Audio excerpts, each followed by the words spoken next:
this is Finamizu. I'm back. So, the last time I streamed, we were just doing the beginning 2 chapters of Mary Sculptor 2. It was quite exciting. A lot of crazy stuff happened as well, but I did some off-stream grinding so I can do some class changes for some of the girls. And we're going to continue on with the aquariums and such. So yeah, let's go on. I'm going to start the game now.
So yeah, I did a little bit of off-stream grinding for both the blood farms and also getting enough blood crystals for job changing for Hamlin. So we're gonna change her job now to...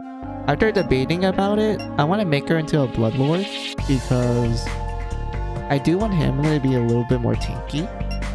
I mean, I could make her a destroyer and just like unga bunga everything. Like I could literally just unga bunga everything in the destroyer class, but I do want Hamlin to last longer, so we're gonna go into the Bloodlord class. And also, like, the speed penalty is not that bad compared to Destroyer, because I don't think I have, like, equipment that can increase their agility quickly right now, unless I, like, do the blood forms for it, so we're gonna postpone from that and just focus on Bloodlord. Wait, let me double check something. Yeah, I have enough. Look at that, Bloodlord. I honestly like this class line, even though there's not really much to it in Mary Sculptor 2 onwards, but like, like in the first game, Bloodlord is the Magic Knight class. They learn a lot of magic spells, which is like, okay, that's cool. But Mary Sculpture 2 and onwards, they don't learn a lot of magic abilities. Like, look at this. They just learn a lot of physical attacks. That's it. Like, what's the point? And such. But yeah, we're gonna see what kind of skills Hamlin gets other than those that I just point out. Let's see, range of enemies. This is not bad. This one's also not bad if I want to like constantly do massacre mode all the time. This one's pretty good.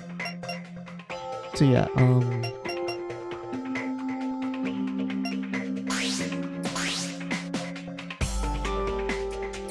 yeah, set that up.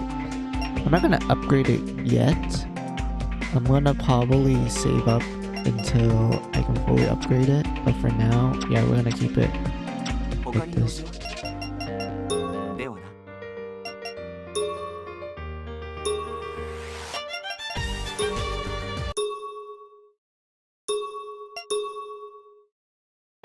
So yeah, we're gonna go on to the aquariums.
誰だと思ってる。この無礼者め、叩き潰してくれる。ハーメル、そいつは何をやっても死なないんだ。そんなことやってみなければわからないのだ。傷がすぐに塞がったぞ。だから言っただろ、そいつは不死身なんだって。じゃあどうすればいいのだ。まさか戦うなとでも言うつもりか。ああ、そうだ、こいつからは逃げるしかない。我が背中を向けるなど。気持ちはわかるけど、今は逃げるぞハーメルン。姫、さあ行くよ。こんなところで終わるわけにはいかないだろ。どうしてあんなことに。もう嫌だよ。落ち着いて姫。こんなに頑張っていたのに、みんな死んじゃうよ。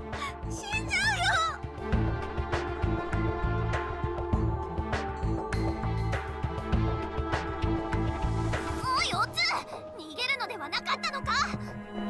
ああ、今行く。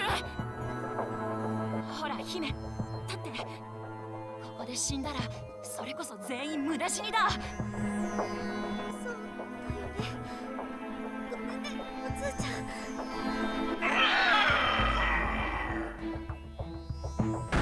卑怯なやつめ、いつか絶対その無礼を後悔させてやるぞ。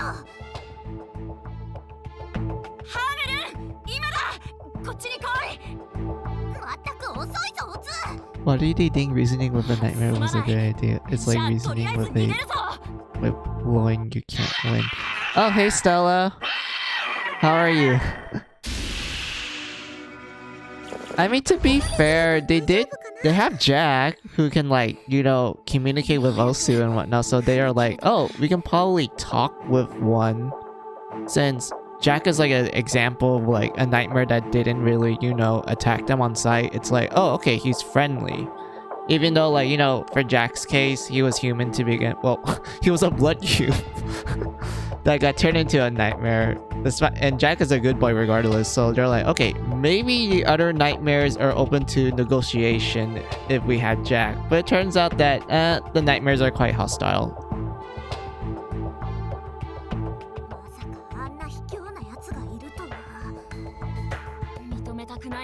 仕方ないんだ。なんとか鉢合わせないように探索を続けていくしかない。早めに終わらせたいところだね。まったく。姫。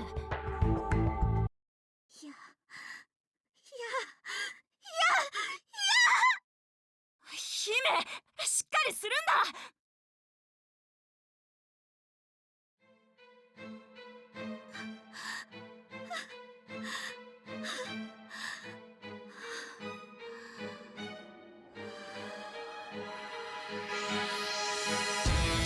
Yeah, we get Blood Sculptor Little Mermaid. Oh, how nice.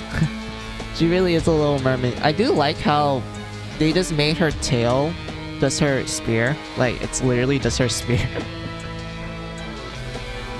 And such. But like, yeah, I like the aquatic look and everything. She really does look like a Little Mermaid. And such. But yeah, let's see, what else do you wrote, Stella? I can understand that Jack could be a good hope hand, but some nightmares just will not listen to reason. Yeah, that's true. Some, like, from what we gather from the first game, like, some of the nightmares, while they can talk and whatnot, they are mostly hostile. Even though, like, for their excuse is like, oh, they're working with Snark and such, so like that's why they're hostile and everything. But we have Hanzo where he wasn't working with Snark and he was kind of reasonable. He just wants people out of his house and sort of thing. Like, we were intruders after all and such. But yeah, in this case, it looks like the nightmares are mostly hostile. So, oh, that looks so sick. I love Little Mermaid's Blood Sculpture look. Awesome. The artwork for this game is top tier. I agree. Like, when it comes to Mary Sculpture 2, you can really tell it's like a huge improvement compared to the first game. Not saying that the first game is bad. It's just that as a sequel, it really does take a lot of the good things about the first game and improved upon in such a great way. That's why I really like the second game as a, like, you know, as a sequel. Like, I always thought 2 as a sequel. And I'm like, yeah, it's a solid sequel. I think it's I think it's a really good one and everything. But yeah, let's continue on with the story event.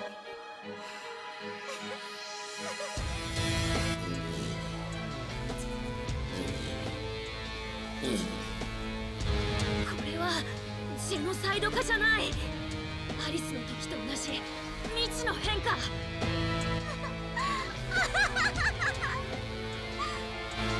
姫、人魚姫、気をしっかり持つんだ。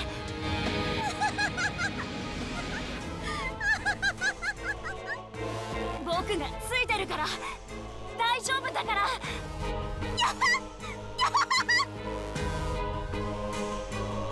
危ないぞオツ。助かったハメル。よ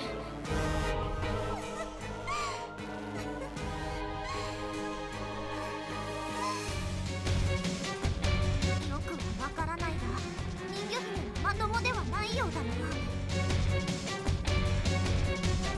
これは違うんだ。姫は一時的にちょっとパニックになってしまってるだけなんだ。仲間だからな。普通はそう思いたい気持ちはわかるぞ。人魚姫の方がそうは言っておらん。我も攻撃などしたくはないが黙っていたらやられるぞオツ。 True, he was, and I was like that. Oh no, I agree. The first game's artwork is amazing and works wonderfully. The second game took it to a whole new level, and when we get to finale peak, yeah, finale is definitely like the really high note of the franchise. I mean, it's the last game. They might as well just make everything fantastic at that point. And also, Nani, oh hey, Cookie Raider 666, how are you? Welcome to the stream. We're just in the middle of a intense cutscene with a nearly naked party member going berserk trying to kill us.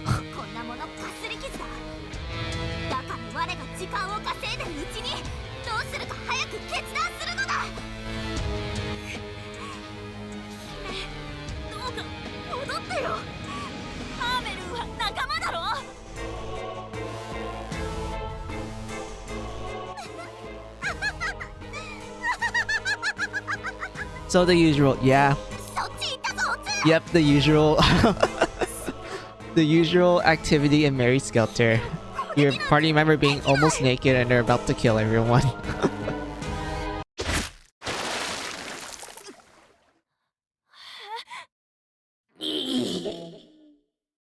Jack, 僕をかばってくれたのか。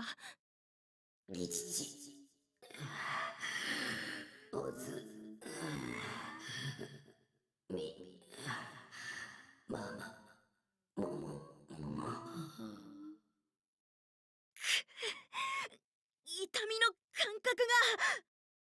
ごめんな。痛かったろ。血もこんなに吹き出して。 Still need to play this one. Only played the first one. Wait, Cookie Raider, you played the first Mary Skelter game? Wait, you're familiar with the franchise? And also, Stella. Oh damn, I call it Jack came to the rescue. That's my boy. Yeah, exactly. Jack is there. He's the meat shield. He's doing his job. Proud of him. 元に戻ってくれたのか。力が。姫。気絶してるだけか。よくわからぬが、あれほどの力をいきなり振るえば反動で気絶してもおかしくはないの。ハーメル、悪いんだけど、一旦拠点に戻って。 Yes, I like these kind of games. Oh, okay, that's good to hear. I mean, I did follow you back when you were playing Death End Request. I also like that series as well. Even though I like Mary Skelter a lot more compared to Death End Request, but I do think Death End Request is like a really good ideal factory in Comparo Heart game as well.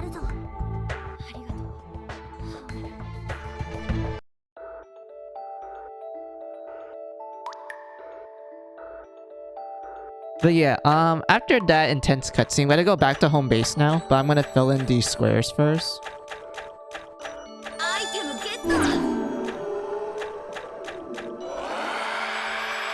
Yes, I know we have to go back, also. I am aware we need to make sure your wife is okay. こうかな。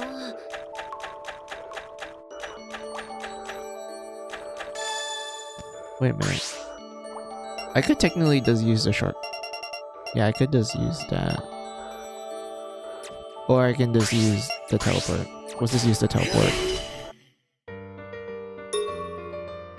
Alright. More cutscenes, let's go! 姫の具合はどうだ。気絶してるだけだから大丈夫。今はそっとしておこうね。いきなり人魚姫を背負って戻ってきた時は肝を冷やしたぜ。本当無事でよかったよ。おいおつ、水族館アートエリアで一体何があった？それはっ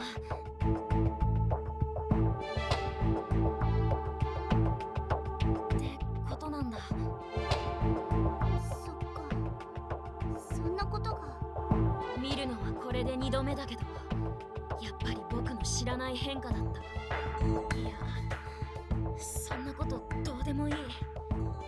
僕には何もできなかった。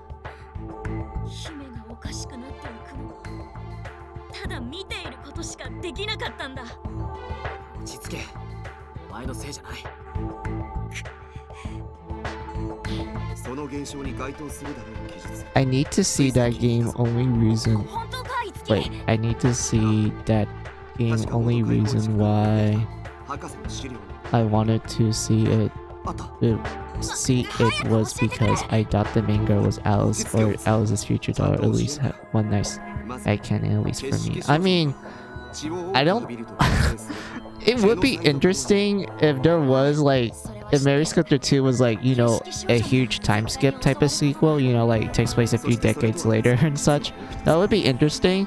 But at the same time, I'm like, but the good ending ended on a cliffhanger. Like they reached the surface and whatnot. We need to know what the surface is like and everything. But yeah, it would be interesting if there was a game like that for Mary Sculptor. And let's see what else the cookie said. Stuff like Neptunia or Fairy Fencer F. I like it too.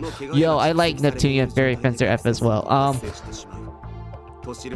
For Neptunia, I actually like the original 3 games on the PS3. Like, I actually like the original trilogy a lot. And for Fairy Fencer F, I played both the original version on the PS3 and also the Advent Dark Force one, the enhanced version that was on like PS4 and such. Yeah, those are like the only games that I played from those series. I mean, I did play some of the spin-off Neptunia games, but I didn't like play every single game though. おそらく共通しているものだと。だよ、そんなの僕全然知らなかったよ。どうして博士はそれを僕たちに公表してくれなかったんだ。僕たちは信用されてな。博士の資料には被験体 S についてという項目がある。 Oh, cool. Yeah, I play a lot of Audio Factory and Compile Hard games. What about Data Live? I love Neptunia Fairy Fencer F as well. Data Live. I actually read the light novels and watched the anime. I never actually played the games though. そんなつもりはないんだが、 I mean, そこには公開。 they're mostly just visual novels, and I'm kind of picky when it comes to visual novel games because there are times where I just like don't really want to play them sometimes. And there are times where I'm like, okay, I'm willing to sink in like 100 hours in this if I'm actually like, you know, really into it. But when it comes to Data Live, I'm already used to the, what do you call it? I'm used to reading the light novels and watching the anime rather than like playing the game. So I don't know what they're like, but I am interested in playing it one day. じゃあ一度ブラッドスケルター化してしまったら。もう戻らないってのか。だよそれ。そんな性質を秘めているっていうのか。僕たち景色少女っていうのは。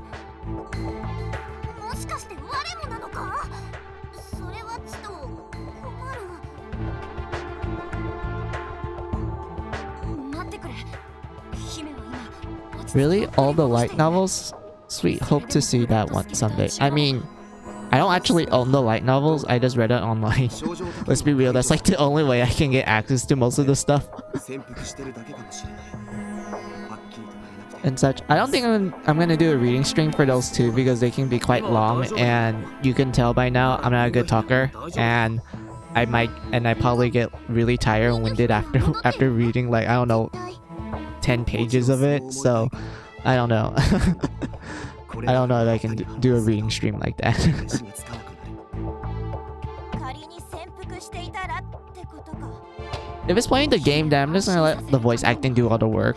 Like, I'm literally letting the voice acting do all the work right now. もう大丈夫です。姫、どうして起きてきたんだ。そうだよ。今は安静にしていた方がいいよ。この話は後で必ず君にも伝える。だから今は休んでおいた方がいい。いいえ、今お話ししたいのです。私に起こったこと全部。仕方ない。では具合が悪くなったらすぐに横になるんだ。いいな。で、何が起こったんだ。ブラッドスケルター化というものになった時、私は言い知れぬ心の闇に飲まれました。頭の芯がのぼせたように熱くて、目の前のことがぼんやりとしか認識できない。残った感情は目の前のものを破壊し尽くしたい。ただそれだけで。ですが偶然にもジャックさんの血を浴びた瞬間、そんな心の闇がすっと消えていったんです。破壊衝動は収まり、ちゃんと大事な人を大事だと思えるように戻ったんです。だから Also, I'm gonna get a water real quick, so I'll be back. ジャックの血が人魚姫を正常に戻した。はい、ジャックさん、また助けてくれたのね。ありがとう。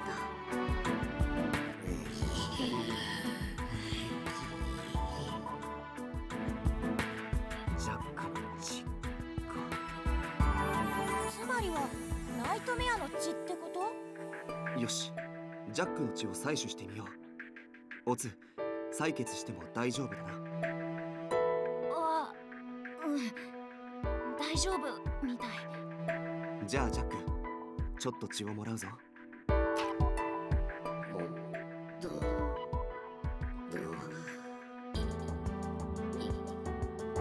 ジャックがもっと血を取ってもいいってさ。いや、これだけで大丈夫だ。ありがとうジャック。じゃあオツ、ハーメル、二人ともちょっと手を出してくれ。どうだ、手にかけられて何か変化はあるか。何か軽くなったような気がするような、しないような。なんとなく心のよどんだ感じがなくなった気がするよ。まあ、ブラッドスケルター化してないからはっきりとはわからないか。でもやっぱり効果はある気がするよ。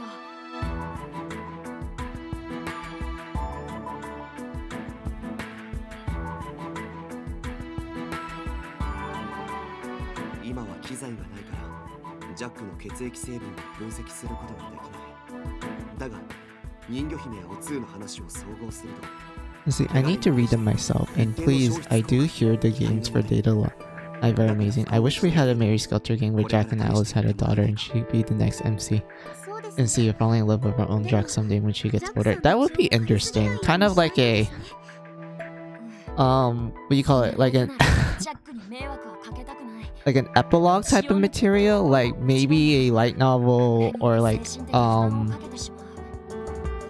or something around those lines, like a manga or a light novel that's like, you know, after the events of the whole series and such. We get to see like some of the some of the characters are like doing and such. Like that would be interesting to see. I mean, we kind of got that in the form of the Lock Up and Love games, but that's like spoiler stuff, so I can't really talk about that.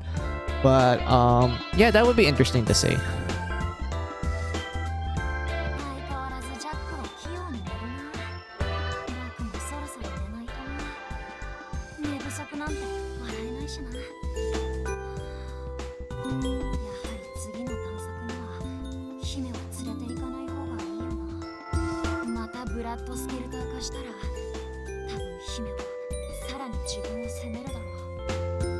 ブラッドスケルター化しなくても探索に行けばいろいろ嫌なことを思い出させてしまいそうだし。おつーちゃん起きてるよね。姫、うん起きてるよ。どうしましたか姫。眠れないのでしたら僕がそばに。おつーちゃん、私次の探索行くからね。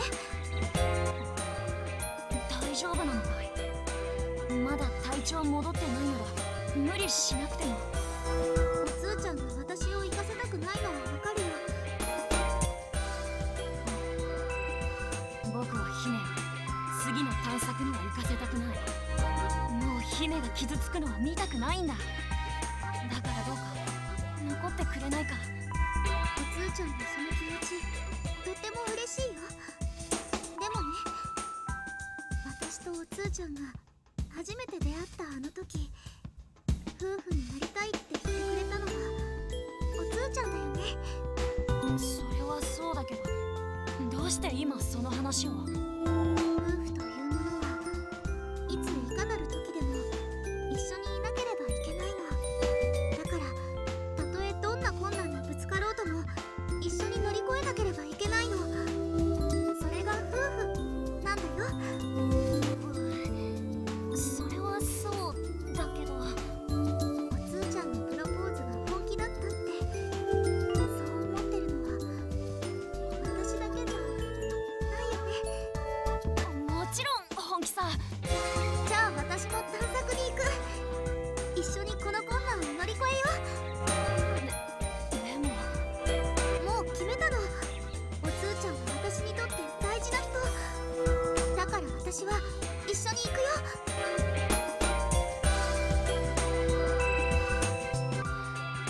あったよ。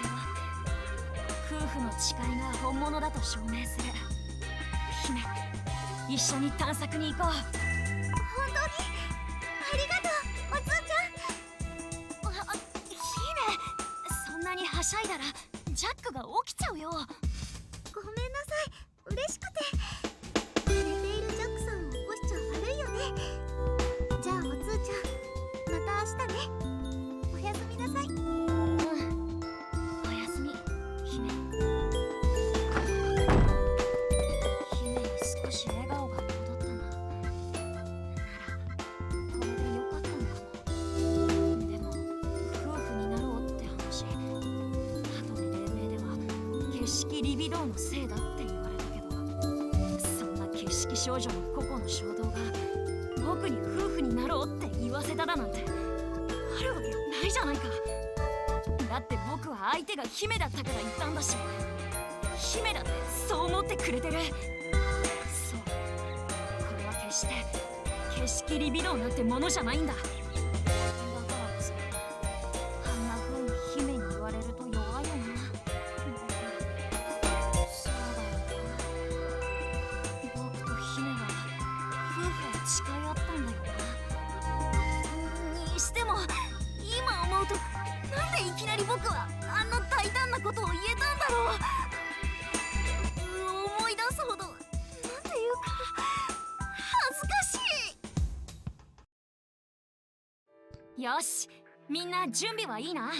Yeah, we would see Alice's baby growing up and having a jack of her own, and when she reached her mother's age, like we see in Mary Got Their Nightmare, she'll go out on a crazy like adventure of her own friends. It would be great, like novel, manga, or heck, anime if they did it right. Yeah, that would be interesting. Like, that would be interesting. Even though I kind of have flashbacks to Boruto, where I'm like, that's like one of the ways it's not handled right. But if they actually did it like good, kind of like a, I would say a Dragon Ball type of situation, because I do feel like when we got to the Dragon Ball Z part, it's like debatable whether or not that was actually like a good, like, you know, continuation or something around those lines. You know, Goku gets a kid, he gets all these crazy adventures and such, the whole Super Saiyan shit and whatnot. Like, I don't know, like, if it was handled like Dragon Ball Z type of style, I can see it working a lot. I can actually see it work a lot. But if it's like Boruto, then like, no, I don't think it's gonna work out like I like Naruto a lot, but like when it came to Boruto, I just couldn't really get into it. But yeah, let's continue on with the game. Shoot, wrong button. Ignore that. Wait, no, ignore that too.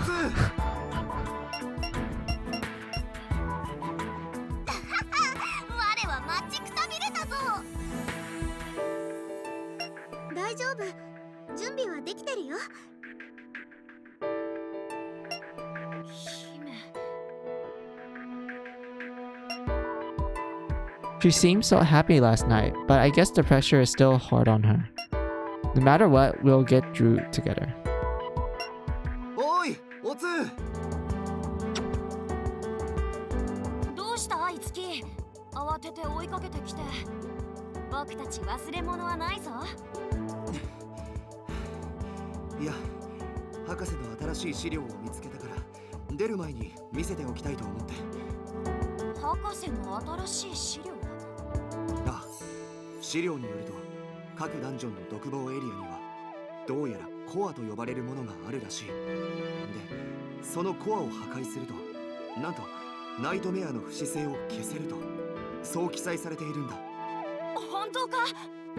それってかなりすごい発見じゃないか。出発前に聞いておけてよかったよ。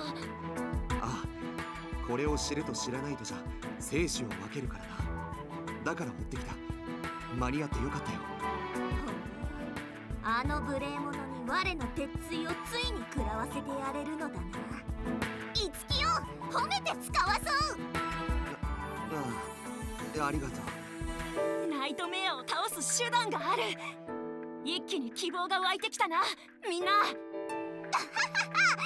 ってやろうぞ、おつ。姫、やっぱり。大丈夫。一緒に乗り越えようね。おお、人魚姫もやる気ではないか。では乗り込むぞ、貴様ら。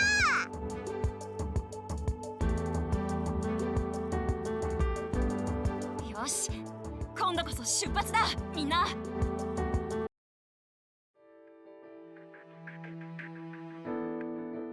We get to the interesting mechanic, I guess. Like, I rarely like took advantage of this, but so yeah, they decided to add a mood meter for the jail. So essentially, the more we fight enemies, like the more random encounters we get into, the more and more the jail moods get worse. And in order to, like, you know, make it calm down and such, we had to fill out its true desires and such. And if you're wondering, like, oh, do I have to kill them or can I just run away? Just entering a battle in general will increase the mood. So in other words, if you just constantly run away and such, the jail is just gonna get angrier and angrier. So I feel like it's in cases where, like, you know, running away is the only option, that's completely fine. But if you're like, oh, I can probably take these guys down and probably fill out a desire really quickly, then go for it, because it will make, like, things better in the long run. But the only time I actually got the jail angry was when I was trying to grind for, like, a specific rare enemy, and it took me forever to get that rare enemy, but it wasn't that bad. Honestly, I didn't think like getting the jail pissed off was like what do you call it? It wasn't that much of a big consequence, if I'm gonna be honest with you. But yeah, let's skip through this tutorial. Yay! We unlocked the corruption! That means Blood Skelter, boys! Let's go! Corruption. How much I don't really want to deal with it.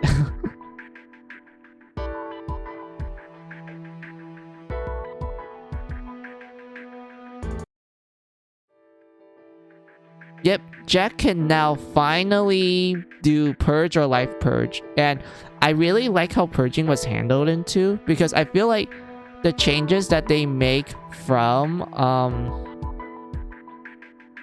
what do you call it?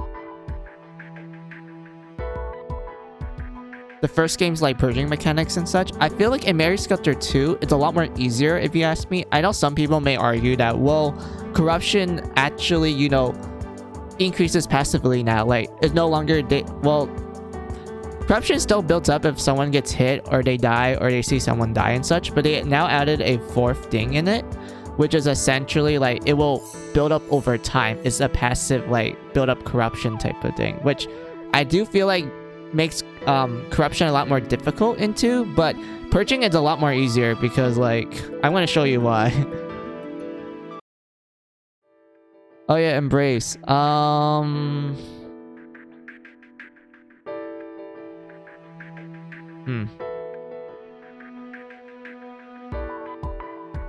There's not really much for me to say. It's just kind of there. It really is just kind of there. Also, you kind of wrote a lot, Stella, so let me pull up my phone to see it. Oh, great. Please don't let be Naruto's boring ass song. His series was so bad and really what made Naruto great. If it was like Dragon Ball Z, it'd be great to see Jack, Alice, and the other blood mains have great adventures and slowly goes into Jack and Alice's daughter like MC. Like you said with Goku and Gohan. For me, OG Dragon Ball is perfect. Z though, I think it's good from the start to the finish. For me, GT's ending is great. Super was a mistake. Hey, Blood Sculptor is bad. Yeah, we already know this. Yep. I mean, you are talking to someone who played the games a lot and experimented on it to the point where I just know what to do, so...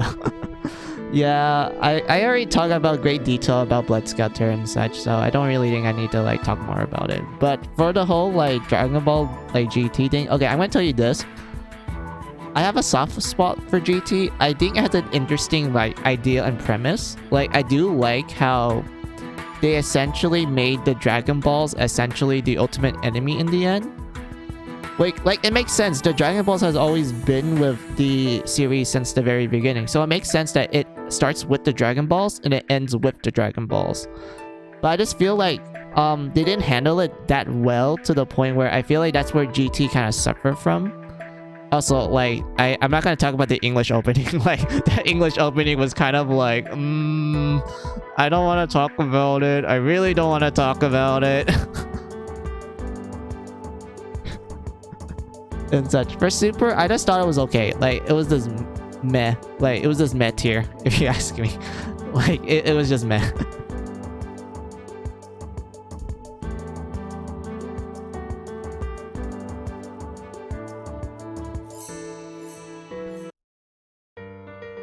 But yeah, let's see, what else do we unlock from them?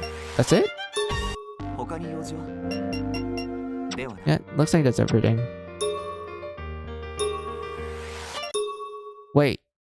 Wrong button.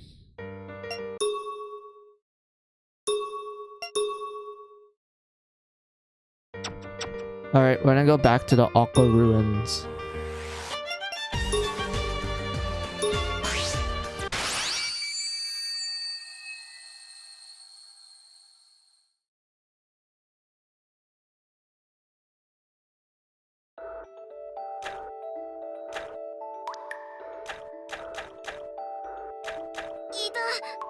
Oh wait, I made a wrong turn. Oopsies. Oh, I hear the nightmare.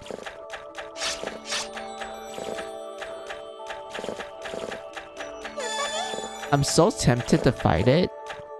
Even though I know like fighting the nightmare and breaking its armor, like getting stuff from it is not that great compared to the first game. But at the same time, I'm like, there's something in me that just wants to fight it.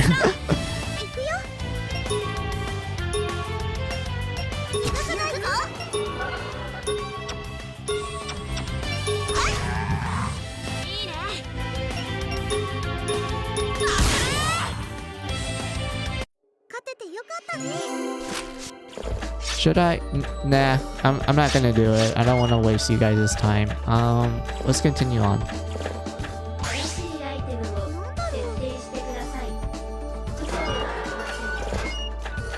Ooh, we found upstairs. Okay.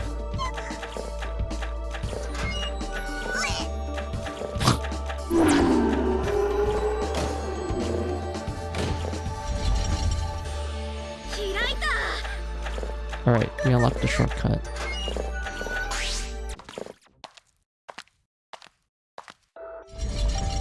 Door open. Wait. What the fuck did I just did?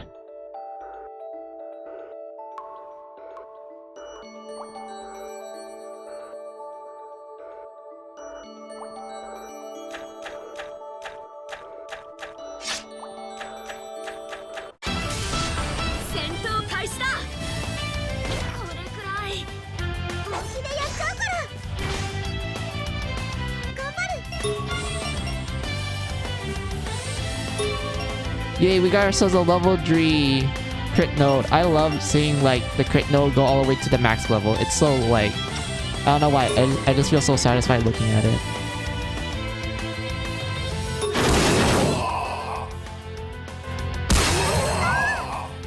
Look at that big damage.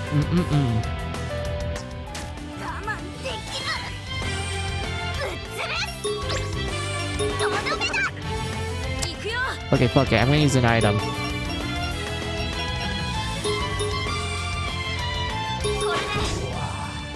I agree. The idea of the Dragon Balls being overused is perfect. I think the ending is amazing, quite fitting too.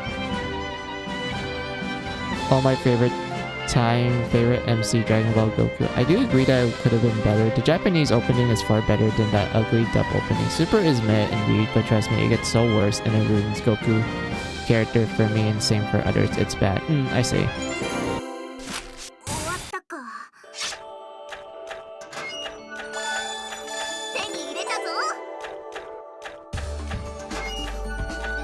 You know something, like when GT did the whole like, oh, the Dragon Balls being overused, causing it to like, you know, do some bad mojo stuff. It reminded me of that one movie about Jaminba. I like, do you heard of that movie? Wait, what the fuck was that?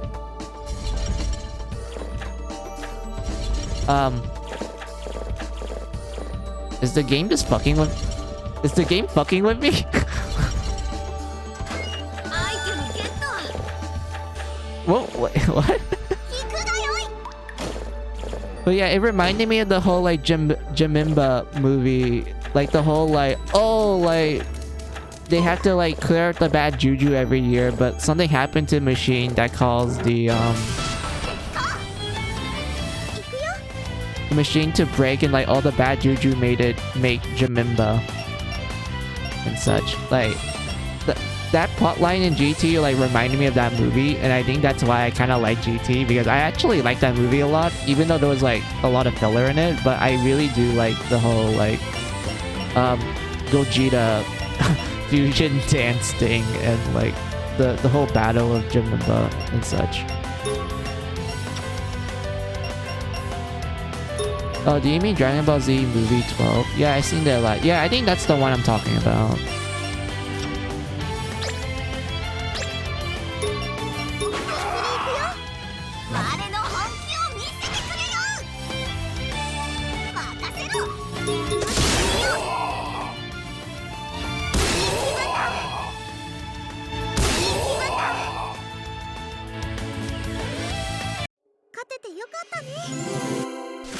Yeah, you're right. It is. Yeah, I love that movie a lot. I like it more than the Broly movies.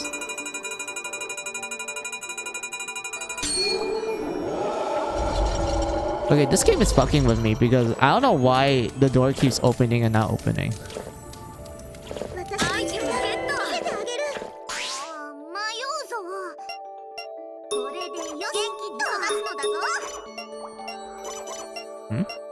I guess I can only do over here.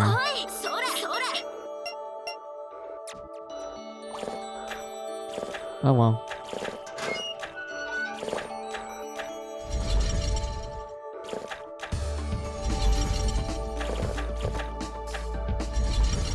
Yeah, this game's fucking with me. I don't know what the fuck's going on.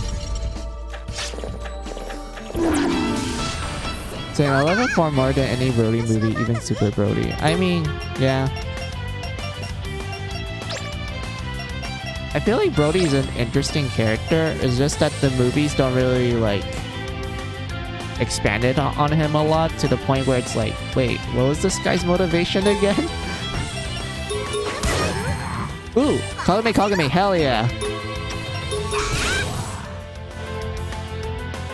Oh, there was an enemy back there. I didn't know the shrimp was blocking it.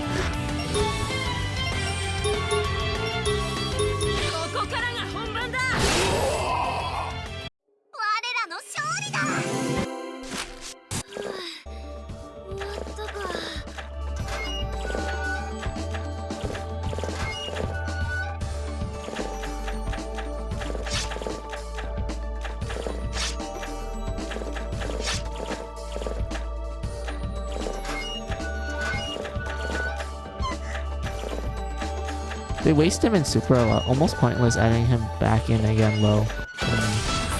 Didn't they like change his backstory or like expanded on his character more than like they did in the movies? Because I did felt like when you compare Super with the movie Brody, like Super has a lot more going with him compared to the movie one.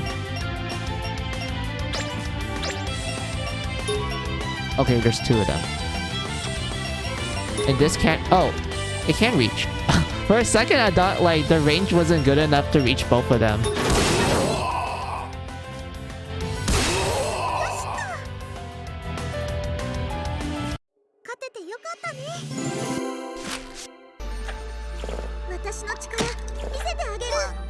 Hey, this game is...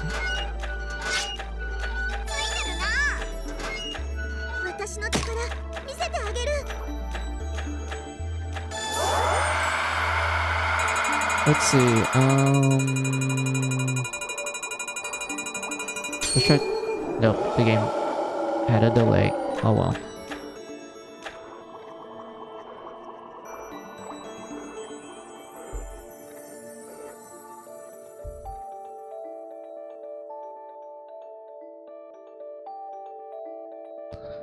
Yeah, they did, but in the past 2 years, they barely use them at all. Oh, that's kind of a shame. Because I did remember, like, looking at Super Brody compared to, like, the movie counterpart. I'm like, yeah, he feels more like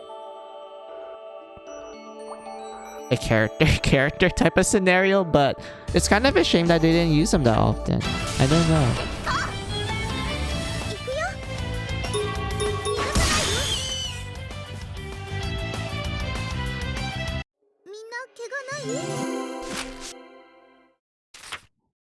A huge massive meadow is blocking the way. If only I have something to move it.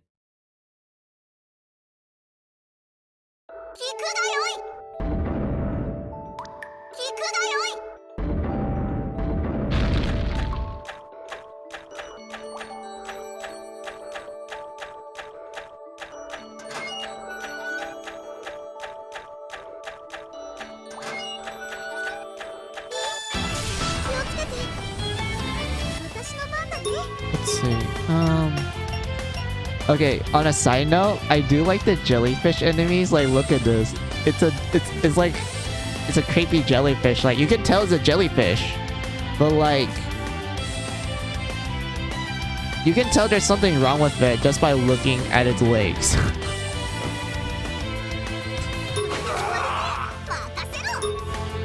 Like, the gel didn't do a good job of mimicking a jellyfish.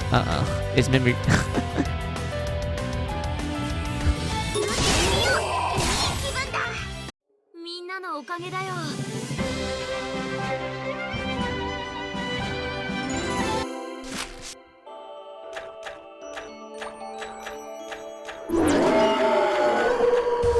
Well, trust me, I've been up to date with Super. Sadly, yeah, I barely use him. His new backstory is fine too. Too bad it ruins Goku's backstory.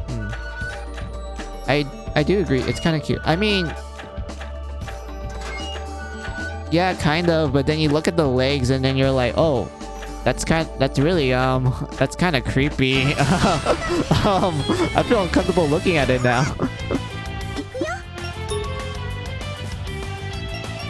Let's see, will it reach both? No, it will not reach both. Are you kidding me?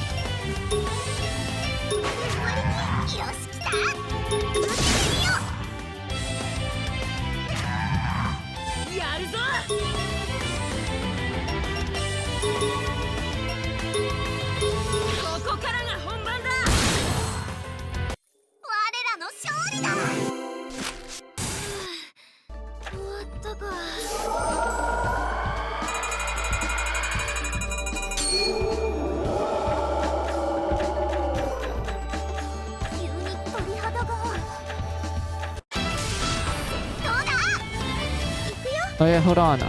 I need to move my laptop because I noticed it's actually blocking my the lower half of my monitor.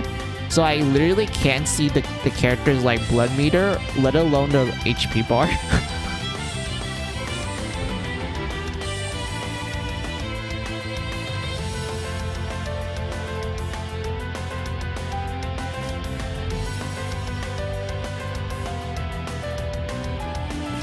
Also, on a side note, I think I need to change the BRB screen.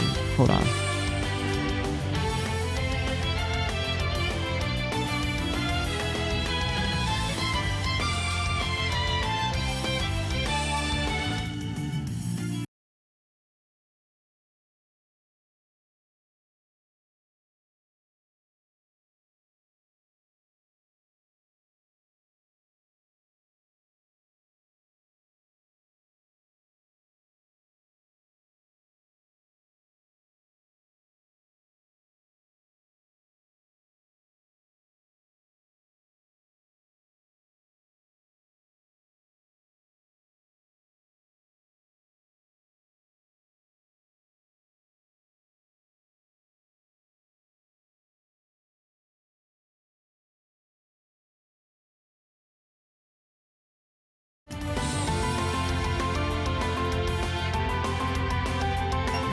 Alright, done changing everything. Let's continue on. Okay, I really hate, like, the range on these spells. Like, you get them from the Death and Request DLC class. And, like, yes, they're good magic skills to have if you don't want to, like, get the, the chanting spells. Oh my god, I could go into a tangent how much I don't really, like, chant. But, like, look at this range. It's not that great. And look at the enemy's placement. Like, how am I supposed to take full advantage of this? It's better just to use a single target spell. And I target the wrong enemy. Like, look at this one. Look at the range. This is better range than, like, the magic spell.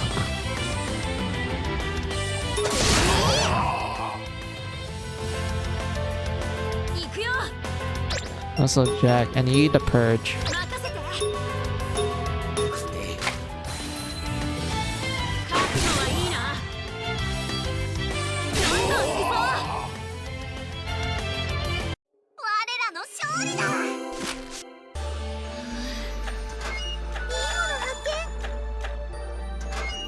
Yeah, it is. Wait, don't let that enemy get away. It gives you a lot of experience. Yeah, the rare enemies, yeah,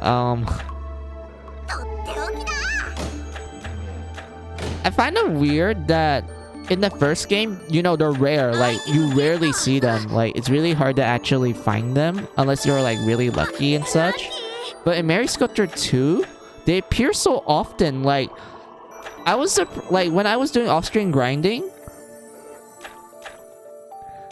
I encounter like 5 of those dings within the span of 1 minute. Like, they appear so often to the point where I'm like, you can't really call them rare enemies anymore. They're just common XP enemies. I love how Hamlin is the MVP of the team for a long time in this game. I mean, like, fighter is broken. Let's be real. The fighter class is broken in this game.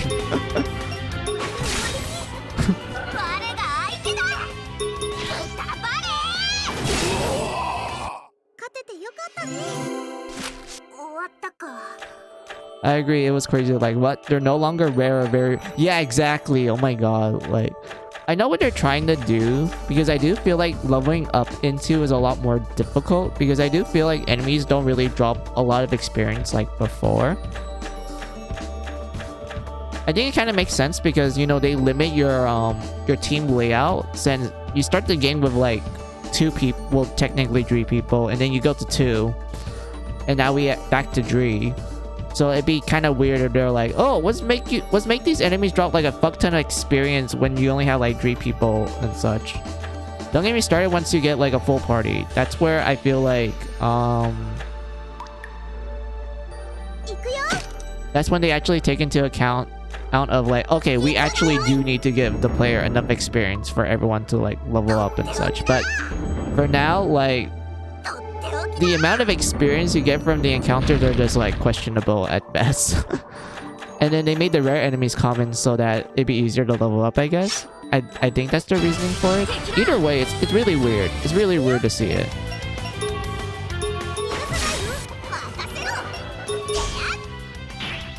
Oh, fuck. I skipped the Blood Skelter. Oops. Sorry, Elsu. I didn't mean to. I was so busy skipping the animations that I skipped that one. I wanted to show people like what entering Blood Sculptor is like in this game. Sorry, Elsu. I think I should purge you because there's a way for me to clear everything out. There. Wait, Jack didn't went into Ripper Jack? That's amazing. Good boy, Jack. Good boy.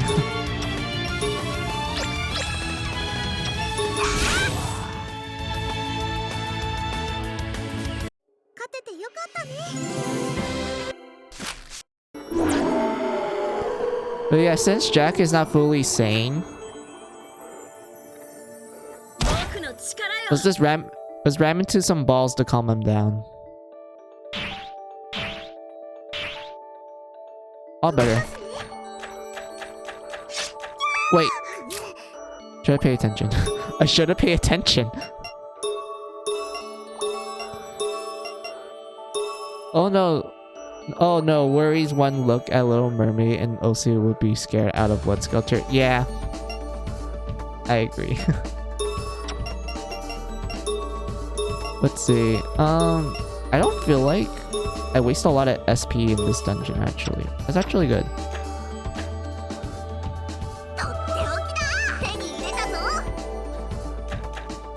Like Stella, you remember like the pain of playing like Finale, how like you barely get any SP in that game, so it makes you really stingy.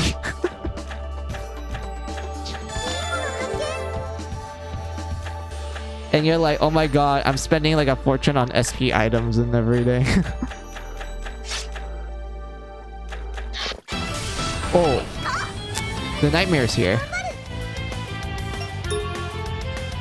Oh yeah, I hated that. I mean, I understand why they kind of did it to make like normal attacks a lot more useful in Finale, but at the same time, I'm like, I need good skills game. I need good offense skills. Like the passive abilities are like great as ever. They're kind of broken in Finale, but come on game, I need my wind edge. I need water attack. I need to hit everything.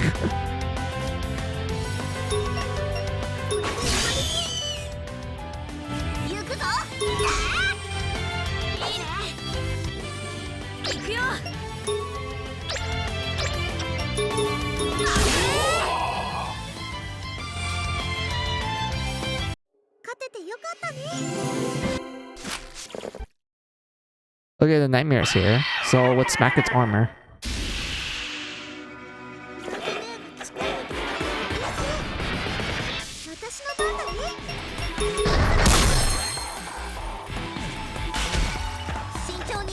Oh, okay, I knocked it down. Yeah, I didn't break the armor, so that means I didn't get anywhere for it. Oh well. Wait a minute, am I reading this map correctly? Hold on. It was so much for me to work so hard to beat that game. Yeah, Finale is like a huge step in difficulty. Like, it really is noticeable when you play the game. It's like, damn, all of the things that I experienced from the first two games is like an absolute cakewalk compared to Finale. Like, Finale makes you really feel like, oh my god, I need to like survive. And actually plan shit out.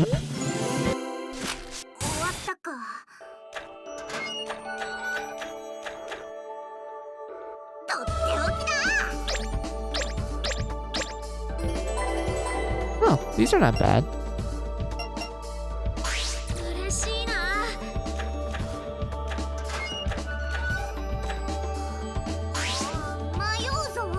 I'm curious. Yeah, I only can do 5 in this aisle.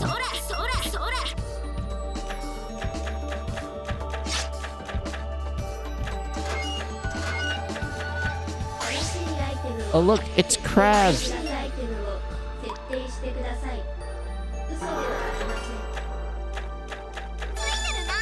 Anyway, okay, that's the swinging rope.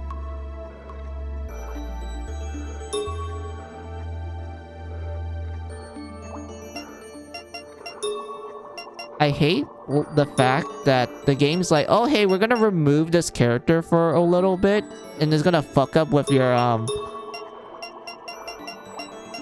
layout for your special ability slot. Like, I hate it. Like, every time when they like when they do this to me, I'm like, I need to put it back to the exact order that I want. My like, I'm like, it's not organized. I need to organize it. Let's see. I mean, given what happens at the start, it makes sense, but damn, I didn't see it coming at all. Yeah, exactly. Like, it makes sense, yes, but at the same time, I'm like, damn, this game is like, man, it's getting difficult.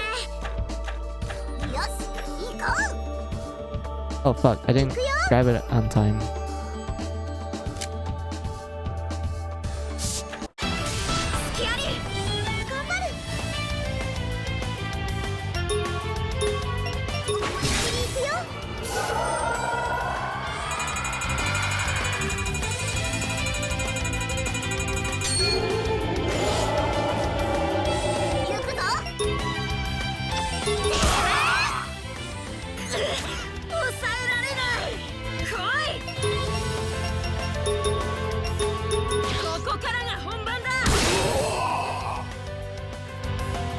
It was so brutal, yeah. Especially like, when you get to the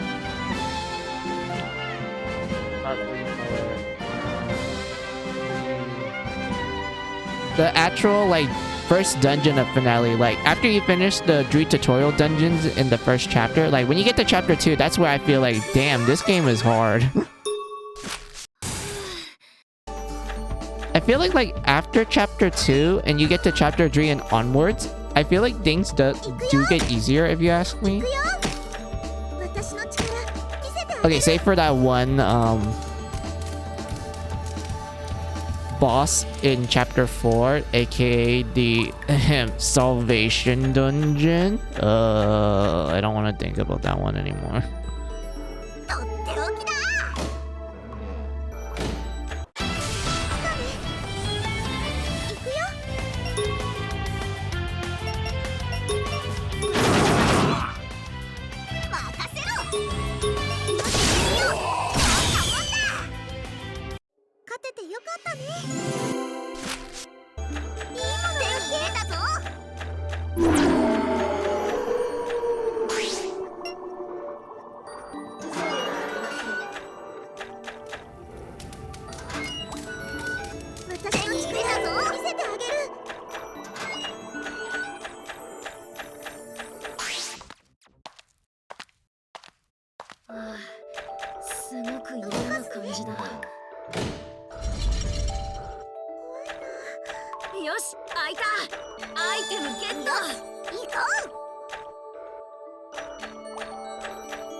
Oh yeah, that one was so bad, and damn, one of the things I hate is those bugs that get on you. Yeah, I mean, if I'm gonna be real with you, I feel like when it comes to the baby mares, yes, I'm using the Japanese term for it.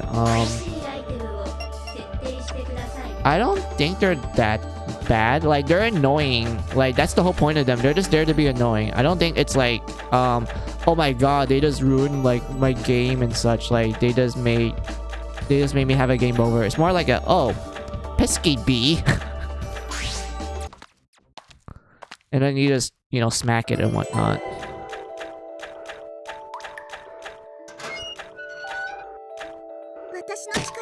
Wait. This is such a good spot. Oh my god. No!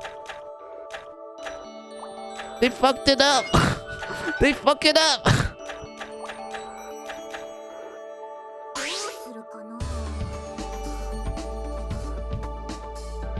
Because I can't like grab it through the door. I can't grab it through like, you know, doors and walls. It has to be in like the space. Unless I'm like looking at it in a different angle, then I can probably grab all of it. But like, they,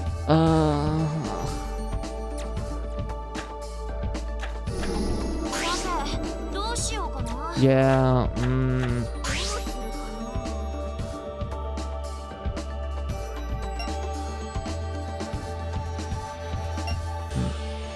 Hi, music. Hey, Gwen. How are you? Welcome to the stream. You didn't really miss much. We just unlocked corruption and new mechanics that are new to Mary Sculptor 2 and such. So yeah, Blood Sculptor is back, baby, and it's as chaotic as ever.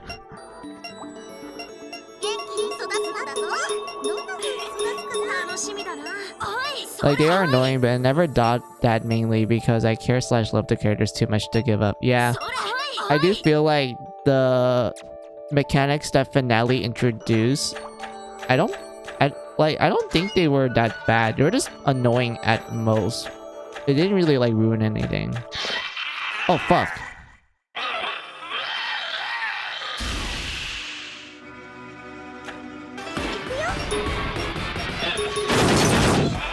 Yay, we broke the armor. Let's run.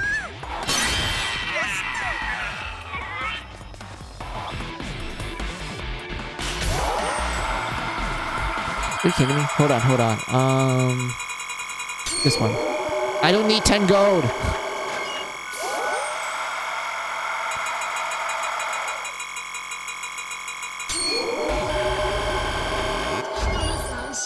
Quarter pack. Yeah, we don't get anything good from them. Okay. Alright, I'm doing great. Just finished the first Neptunia game and before joining the stream. Oh, how pog! How is it? What ending do you got? That's good to hear.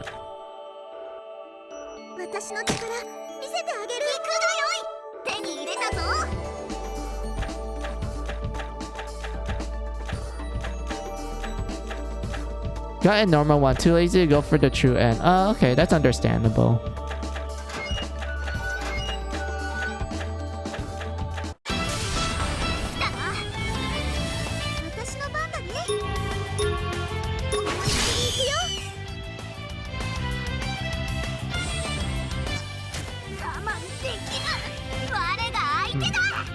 Well, Sculptor's not showing.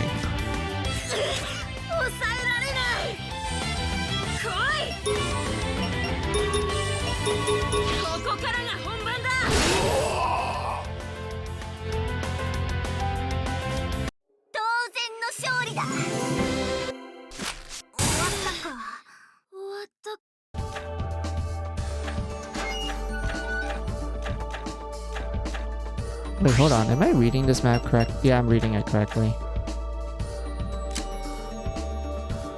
There was a sale for Compile Heart games recently, so I grabbed their last Neptune spin-off game too. It was really good so far. Oh, are you talking about the Senran Kagura one?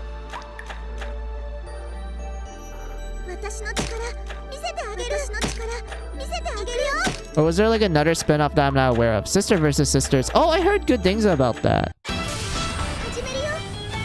How is it? Well, actually, you said it was really good so far. My bad. Oh, it's just no more fucking enemy. Okay.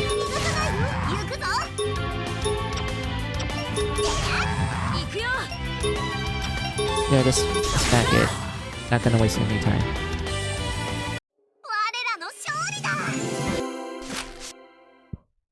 Okay, the portal will open when something is on the gimmick. Okay, I already know how to... This puzzle is easy.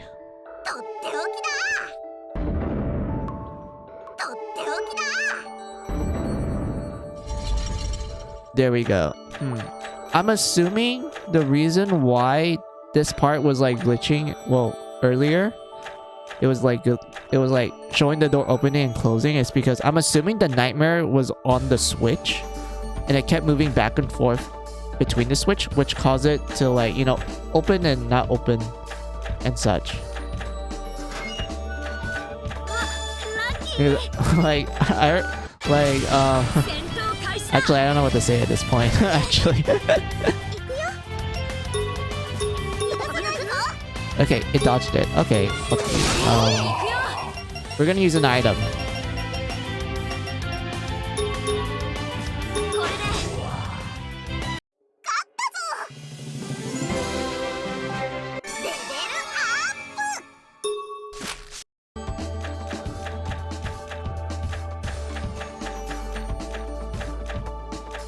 Okay, that's upstairs.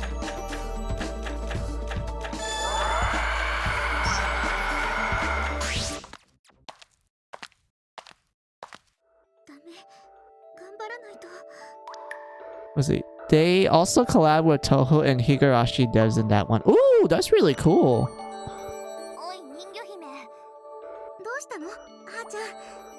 言いたいことがあるならちゃんと言った方がいいのだ。言いたいこと？特にないよ。それにしては随分と元気がなさすぎるのだ。ちゃんと言った方がいいのだぞ。本当に言いたいことないから。ダメだ。とにかく大きな声を出して叫んでみればわかるのだ。大きな声で叫ぶ？そうだ。大声で叫ぶとな、とってもすっきりとするのだ。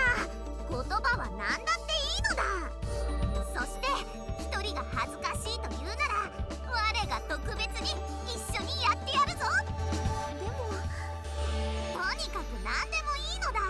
叫べばそれですっきりだぞ。分かった、やってみる。一緒にお願いしてもいい？もちろんだ。では我を真似て叫ぶのだぞ。我こそは勇者ハーメルンであるぞ。我こそは勇者人魚姫であるぞ。勇者は我なのだ。人魚姫は使ってはダメなのだ。ではこうだ。 There are two new characters that represent this company. Honestly, I thought it was really cool since I got into both of those things over the past year. Haha. Yeah, that's really cool. Like, that's the one thing I do like about the Neptunia games is that they actually like make characters based on actual like gaming companies. Like more specifically, like they design the characters based on the popular IPs of those companies, and it's honestly really cool to see. Like, I remember the Noir like spin-off game. There's a literal character that represents Solid Snake. Like, it's literally like female Solid Snake. 姫が笑顔になったのならよかった。急に鳥肌が。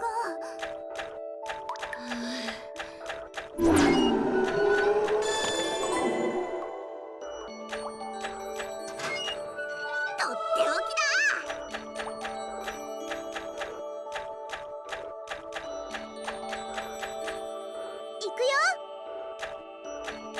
行くよ。私の力見せてあげる。行くよ。スキアリ。 Oh my. 私の番だね。 Let's see. They're all weak against water, but I don't have AoE water on me. Let's just do that. 我慢できる。ぶっつれ。くたばれ。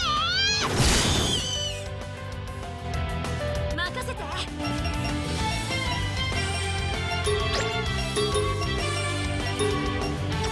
Actually, let's just end its misery. Hold on.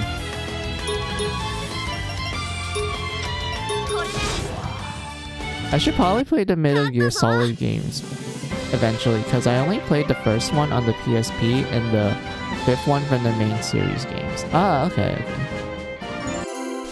終わったか。 Yeah, the Metal Gear games are pretty good if you're into like stealth games, especially if you like yours with a little bit of political humor. 行くがよい。Like, I know, like, the series is, like, really Western based, and it's, like, made by Japanese people and whatnot, but, like, playing the Metal Gear Solid games, it's really clear that they actually know a good bit of Western politics, and it's honestly pretty cool to see it through, like, a different point of view. Also, like, it's no stranger to being, like, you know, wacky Japanese humor, so, like, that's a cherry on the top if you ask me.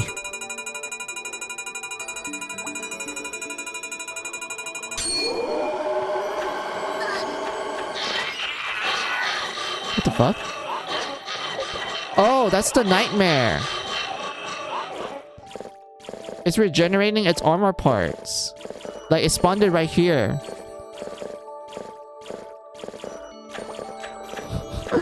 Oh, that's funny.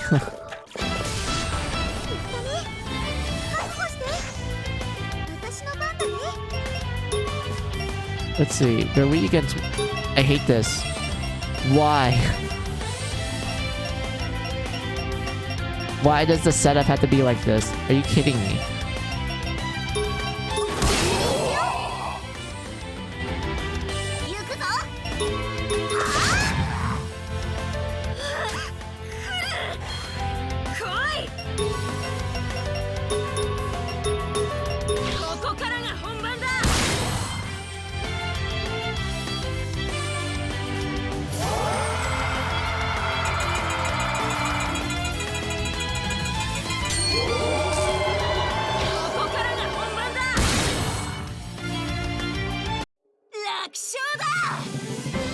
Osu's outfit fits the Zondine pretty well, by the way. Yeah, it's the swimsuit! Who doesn't like a good old swimsuit? Wait, wrong button. Like, Gwen, have you seen the other girls' swimsuits yet? Or you only saw Osu's?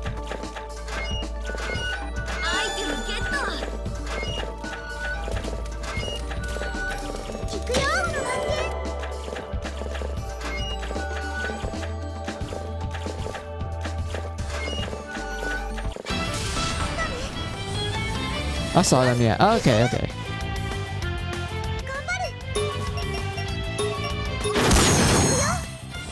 How did I not die?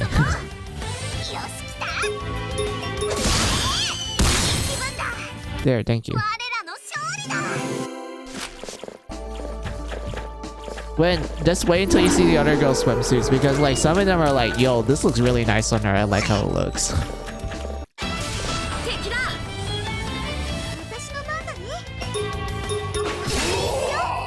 Oh, we just one-shot that.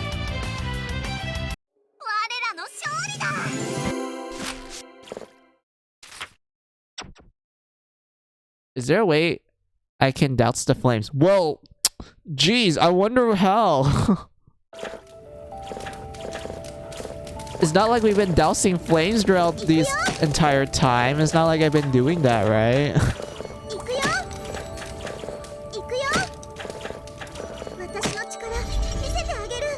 I like Mermaid's the most so far. Yeah, I do like Mermaid's outfit a lot. It does like fit. It does fit her really well.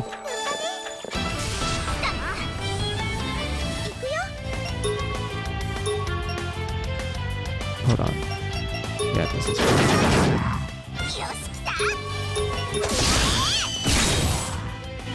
I'm surprised none of the girls went to Blood Skelter. I mean, okay, Osu did. But I skipped the animation, so I was like, no! I missed the chance to record it!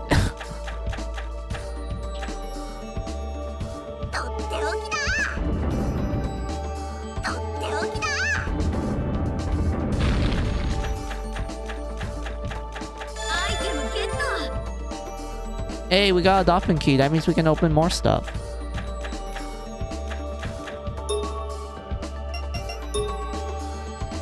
I do like how in Mary Sculptor 2, they actually do make the the dungeons a lot more puzzle-based per se. Like, there's a lot more like puzzles and activity you do with the dungeons compared to the first game. Like, I like the first game a lot. And while it did have puzzles and whatnot, it didn't really feel like you interact too much with it. But in 2 and onwards, I do feel like they actually do make you interact with it a lot more, and I really like it a lot.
弱いな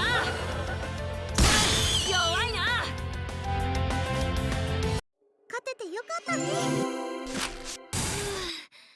終わったか。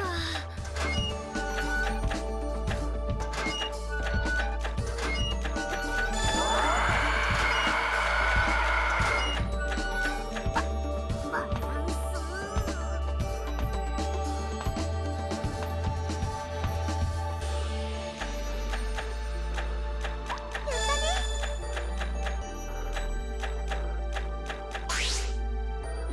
Hey, we found the shortcut. Yay.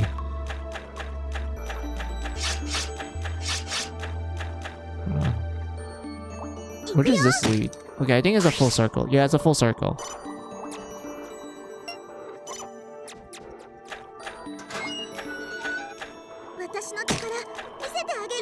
Oh my god, another perfect blood farm spot. Look at this.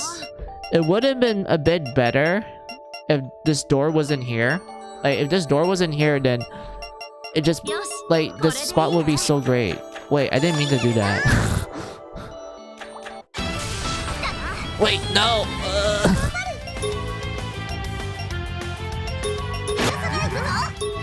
Why?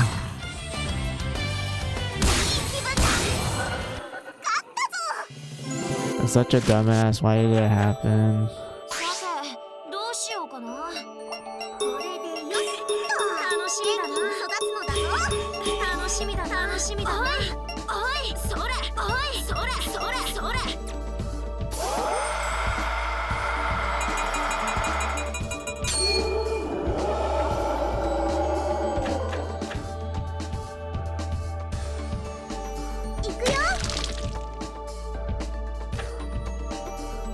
What does that thing do? What do you mean?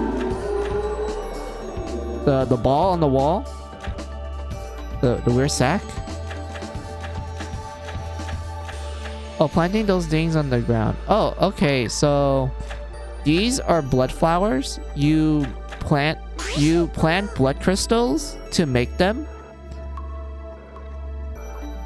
And depending on which blood crystal you plant, it like gives you like a certain reward. Like the A ones give you weapons, the B ones give you armor, the O ones give you, the O ones give you accessories, and the AB one gives you gel pieces. I will explain the gel pieces one later because I didn't think we unlocked the tutorial for that one yet. But what you do is that you plant them, you pour blood in them until they turn into a different color, in this case green. And you fight like random encounters, and they will be ready for harvest. And you're gonna use Hamlin's map ability to harvest it, and you're gonna get a bunch of like rare equipment from it. This is how you're gonna be farming equipment in Mary Sculptor 2, is through these blood farms. And it gets so broken really easily because some of the equipment you get from them are like absolutely game breaking.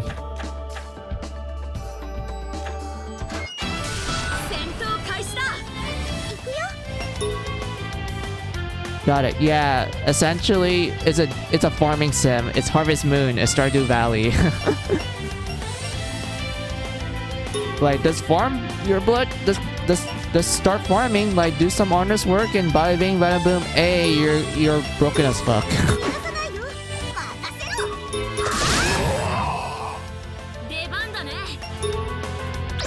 Let's see. I don't think. Yeah, I'm strong enough to kill them.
There we go.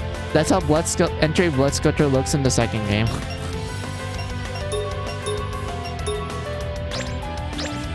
Not really much for me to talk about, to be honest. ここからが本番だ。叩き込む。勝ててよかったね。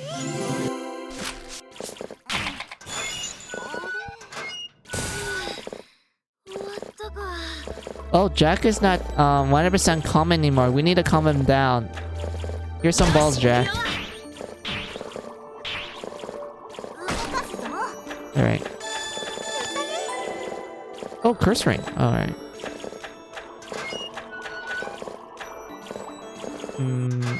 Wait. Are you kidding me? Where did you spawn? ひとまず安心かな。分かっている。私の力見せてあげる。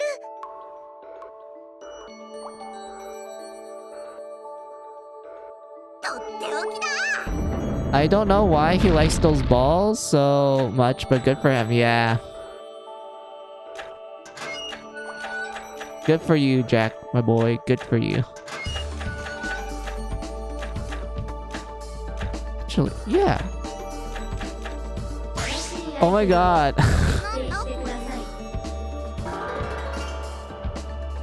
I'm not supposed to solve it like that. I'm supposed to like go to that story event and then, you know, let the story event play out and then I can open the door to here. But because of me being a little bit too big brain, I just skipped that whole thing. But I do need to go on that story event to actually continue on in the dungeon.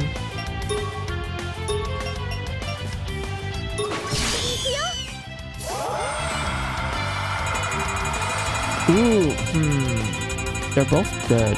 All of these are good.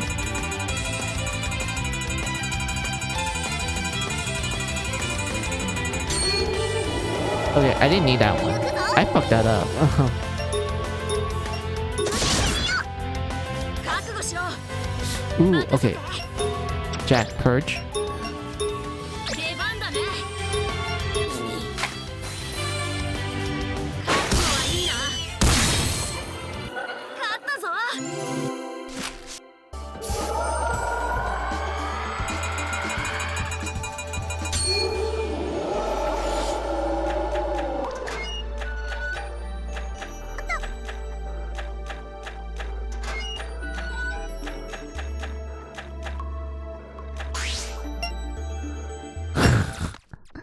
We unlocked the fourth floor. 新しい場所だね。 Wait, I'm curious. Can I unlock the アイ shortcut? テムゲット。 Or is the game gonna roadblock me and I have to do that story event?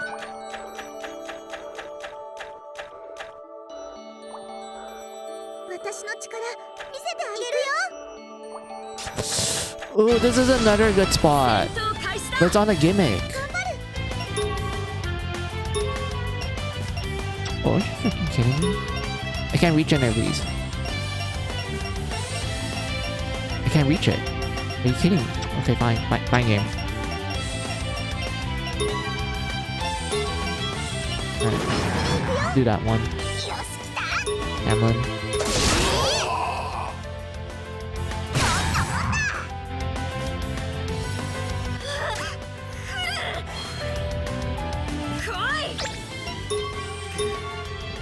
Oh yeah, Gwen, hold on, wait. So yeah, purging does come back. Shoot. It does come back, but now there's like only 2 types of purging. Well, technically 3 types. You either do a normal purge with a single target or AoE normal purging and life purge. There's no like, oh, Jack can like buff the party or recover the SP now. It's either normal purge, AoE purge, or life purge. But AoE purge is so good in this game because unlike in Mary Sculptor 1 where it only recovers but actually removes 25% corruption and restore a little bit of SP to everyone. In this game, AoE purge recovers I think 75% or 100%. I don't know. Because when it is one of those two percentages. So it's really good in this game, but there's a huge price to it.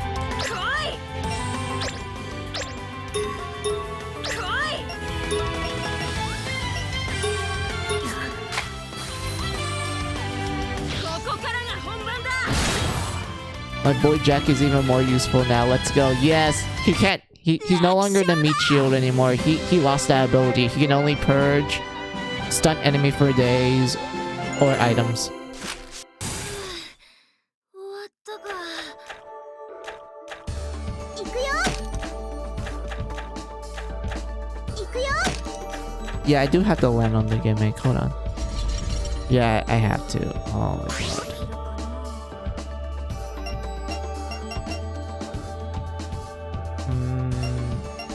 I think we need accessories. 楽しみだな。どんな風に育つかな。楽しみだな。育つかな。それ、それ、それ、おい、それ、それ。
Alright, will the game let me use the shortcut? And then once we unlock that, we're gonna do the story. Well, actually, I'm gonna take like a BRB break. I need to use the toilet.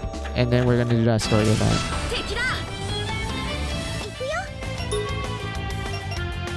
Let's see.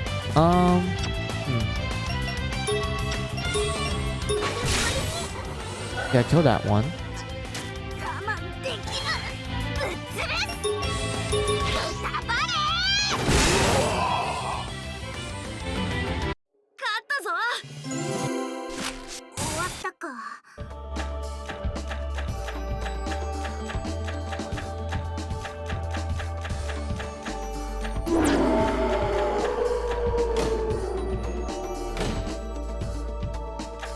Okay. Yeah. This looks like it's in the right order.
みんなのおかげだよ。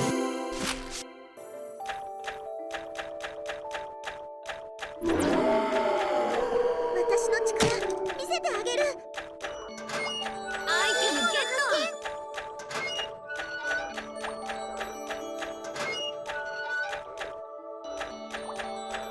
行くよ。ト。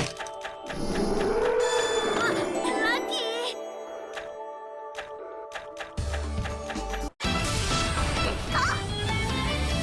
私の番だね。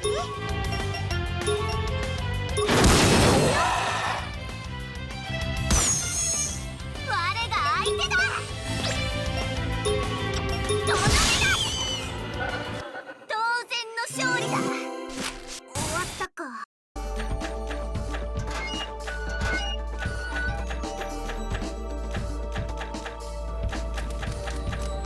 私の力見せてあげる。Close spray. Okay, 私の力見せてあげる。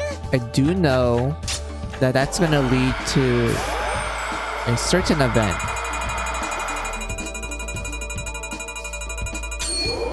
Wait, okay, that's fine. Actually, that's pretty good. Jack put a rabbit hole.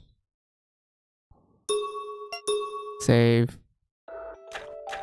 Let me explore this down part real quick. 始めるよ。頑張る。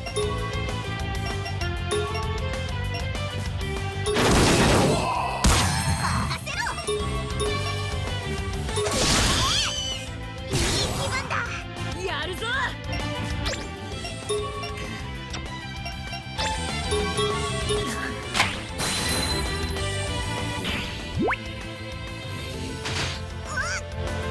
良いぞ。勝ててよかったね。終わったか。よし、行くよ。こうかな。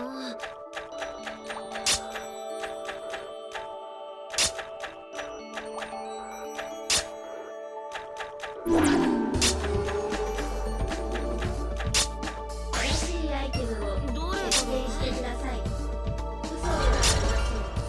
Yeah, I know it. It's the core. I think the shortcut, it's somewhere here. So that means I need to take this way here. Oops. 私の力見せてあげる。あ、ラッキー。聞くがよい。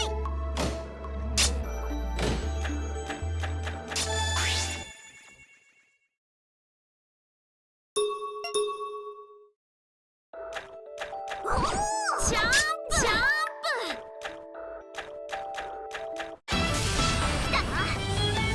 プ。 Ooh, rare enemy. 頑張る。 Wait. It's both of them. Hell yeah.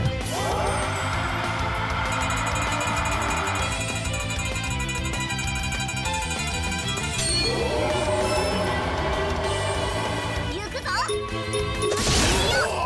どんなもんだ。調子いいぞ。行くよ。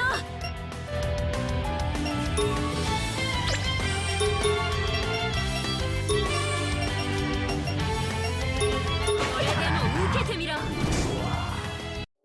ったぞ。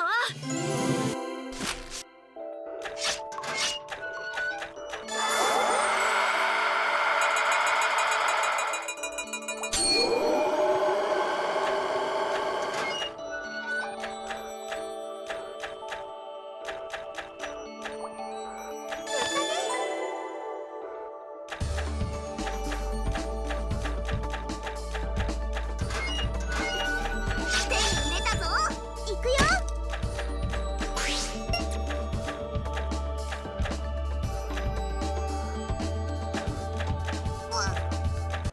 Okay, we found a shortcut. Yay. Ooh. Hold on. Rare enemy. この感じはぶっ潰す。頑張れ。こ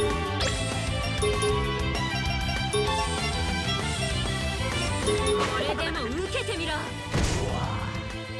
みんな怪我ない？終わったか。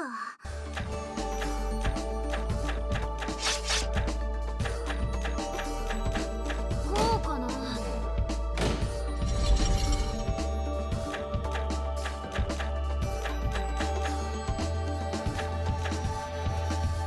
聞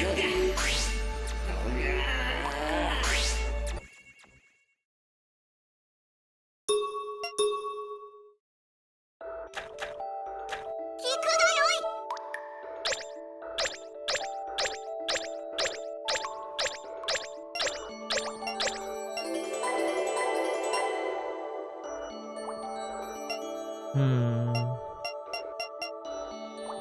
Kind of bad, actually. Doesn't have good modifiers. Hold on.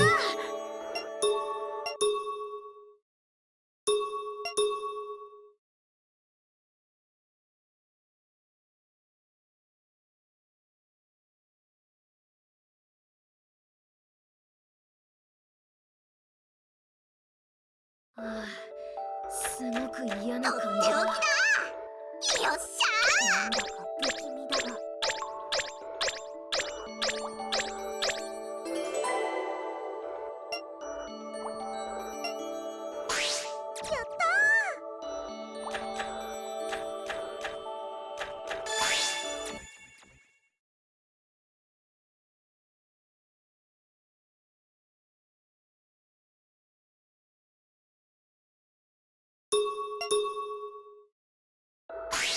やった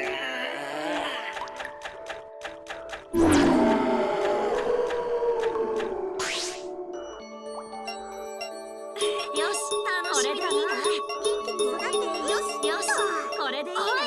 それそれそれそれ。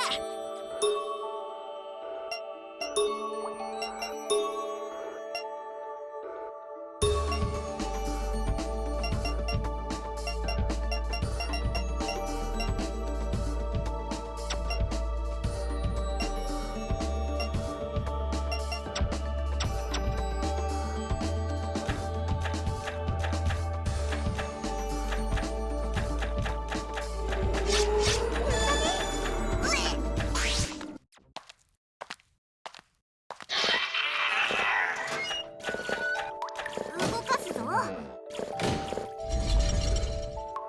開いたぞ。早く進もう。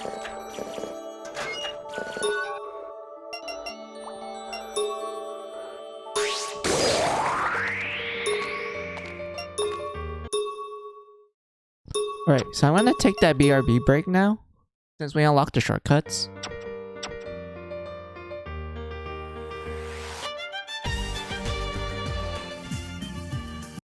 Alright, BRB.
Okay, I'm back. Oh, new BRB screen. Yeah, I made yeah, I made some for Mary Sculptor 2 people. So like this is Little Mermaid. Well, technically Little Mermaid appeared in the first game's prequel novel and was mentioned in the first game, but Mary Sculptor 2 stuff, yeah.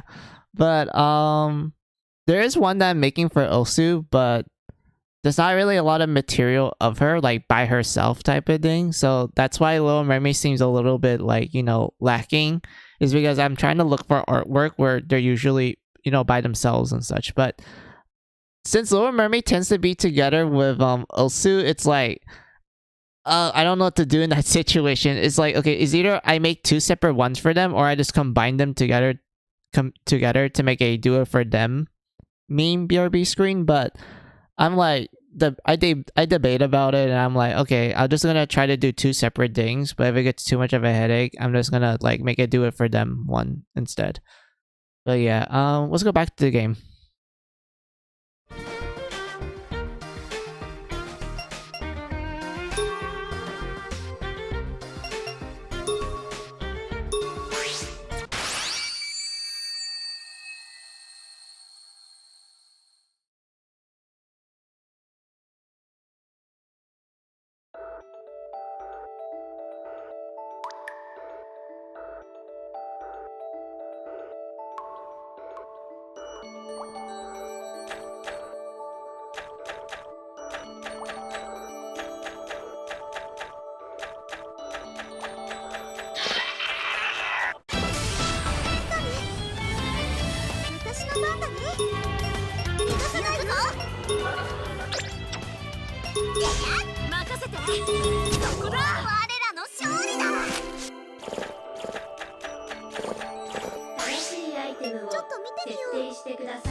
Wait a minute. Oh no, I forgot to like unseal that door.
よし、これでいいね。元気に育つのだぞ。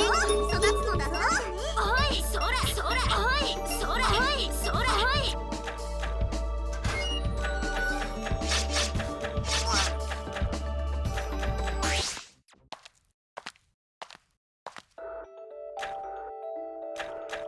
アイテムゲット。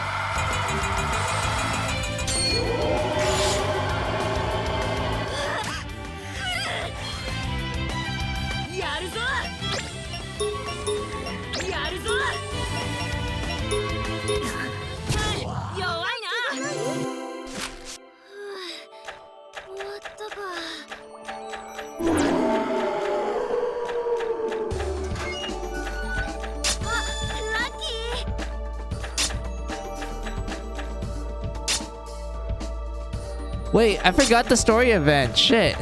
Hold on.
Okay, here it is, the story event. なん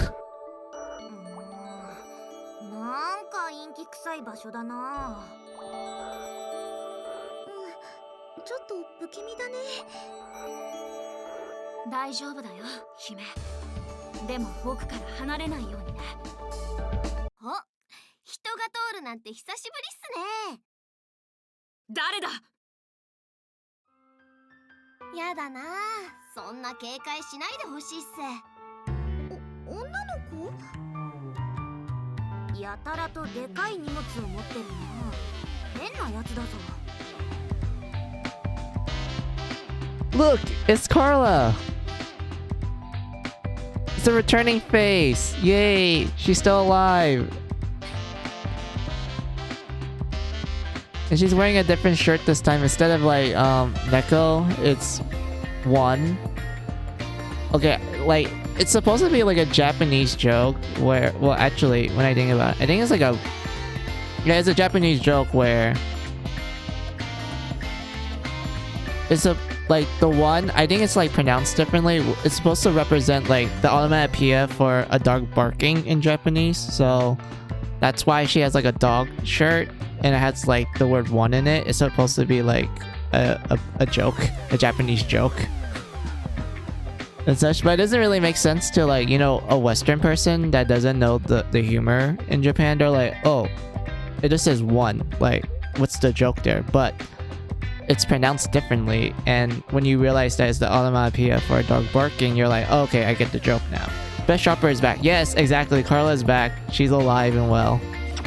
こんなところに一人でいるなんてまさか生き残りかすぐに保護しないとちょっと待つっす自分は生き残りでも迷子でもないっすから保護する必要はないっすよ自分はクララ独房エリアを転々とするさすらいの放浪商人っすよし保護しよう無理やりにでもそうだね捕まえるなら任せておけちょっと人の話聞いてたっすか無理やり保護ってそれただの誘拐っすよだって信じられないよこんな小さい子なのに独房エリアを転々とする放浪商人とか言われてももしかしたら頭でも打って精神が錯乱しちゃってるのかもそんな哀れみの目で見ないでほしいっすこう見えても自分は放浪商人としてしっかり自立した生活してるっすよなあその放浪商人とは何なのだよくぞ聞いてくれたっす自分は独房エリアで拾った素敵アイテムやガラクタを売ってなりわいにしてるんす探せば結構なお宝も落ちてるんで案外悪い商売じゃないっすよおお面白そうだなでも危なくないのか危ないっちゃ危ないっすねでも他に生きる術もないし仕方ないっすよまあ逃げ足の速さと運の強さには自信あるんで大丈夫っすだけどやっぱり一人で生活するなんて大変じゃない私たちと一緒に来た方がいや自分は一人で好きにやってる方が性に合ってるっすよ集団生活には向かないっすよねでも心配してくれてありがとうっす殺伐とした暮らしをしてるんで人情が身にしみるっすねそれでどんなものを売っているのだ今日はもう売り物がないんすよでも何かご入り用の時は言ってくださいっす大抵のものは揃えるっすよではでは今後ともごひいきくださいっす幼いのになかなか肝が据わったやつだったなあれぞプロの商売人だだけど独房エリアを一人でうろつくなんて危険だなそんなことをして生き残れてるなんてすごい子だねまた会えるかななんとなくこれからちょいちょい会うことになる気がするななんとなくだけど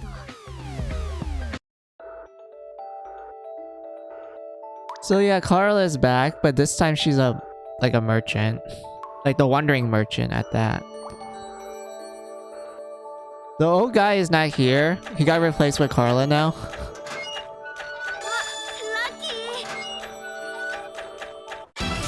Is there a way for me to make Carla spawn right now so I can show? Hold on. やるぞ我らの勝利だ終わったか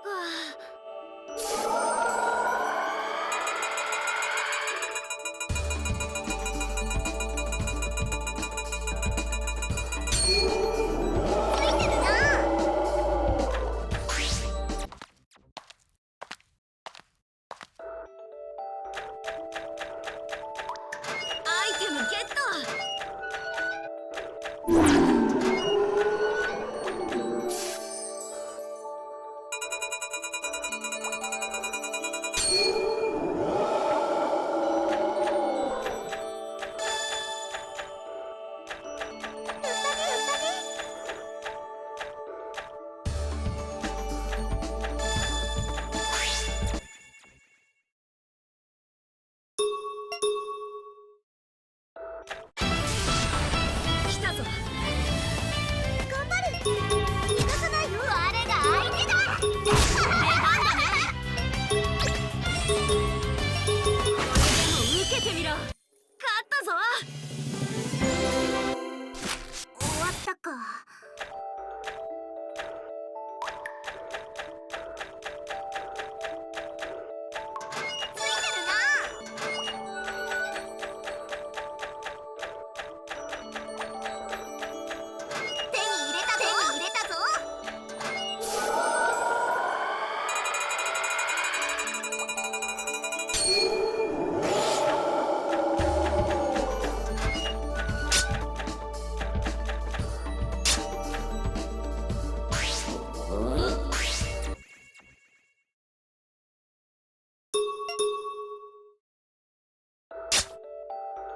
Oh, a familiar sight. It's a core. This time they actually animated it to be twitchy and moving. Unlike the static one from the first game. Yeah, it's... Look, there's a lot more effort to it. And look, I can actually move the camera. Look at this. Circles. And such. But yeah. Let's go. おつ、もしかしてあれではないのか？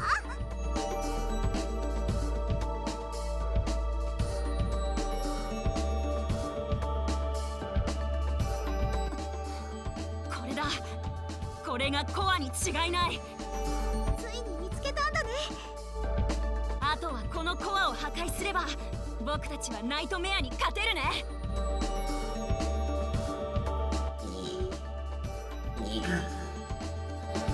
ジョック、どうしたんだ？何か気になることでも？後ろだ、おつ！しま、おつーちゃんに手を出すな！姫！すごいバカでかい声だな。我の教えの賜物だな。いいぞ、人魚姫。私は目の前の大事な人を決して失ったりしない。だからおつーちゃんたち、一緒に戦おう。よく言ったぞ、人魚姫。我と共に戦おうではないか。姫はこういう時頑固だからな。でも最高だよ、姫。一緒に戦おう。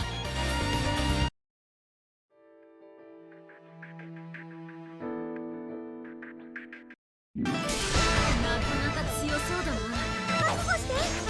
Oh, mini boss time. Brand new mini boss music as well. It's called Quantum Mechanics. It's not bad. I like it.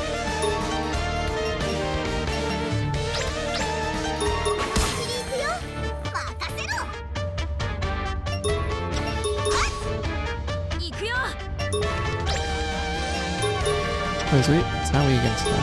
Let's try flipping it. Nope. 行くぞ。 Hamlin, can you flip it?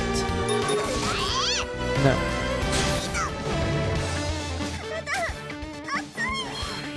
待ちきれない。 Oh, this. Okay, it's weak against Earth. 行くぞ。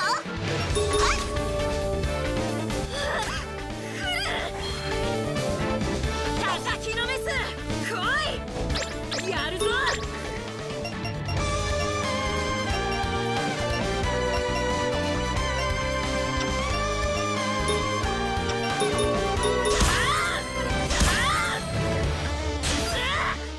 やっつける。ほらほら。 And we killed it. 楽勝だ。疲れた。やった。倒した。姫、動きのキレが違ってたよ。一緒に戦っていて頼もしかったぞ。そう？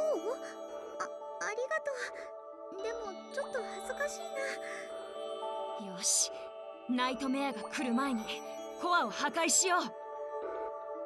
そうだね。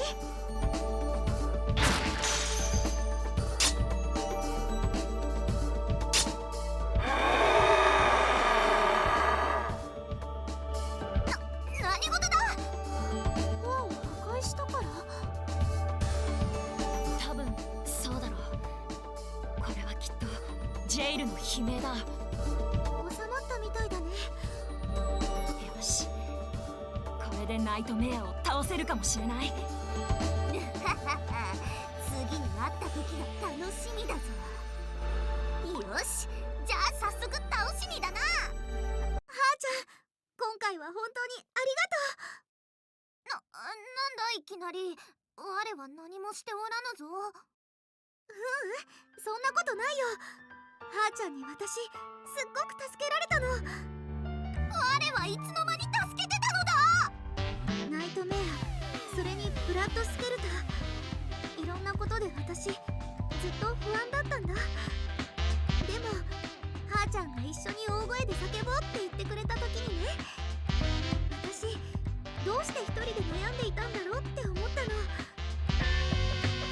だからね、はーちゃんに習って大きな声でおつーちゃんを守りたいって思いを口にしたんだ。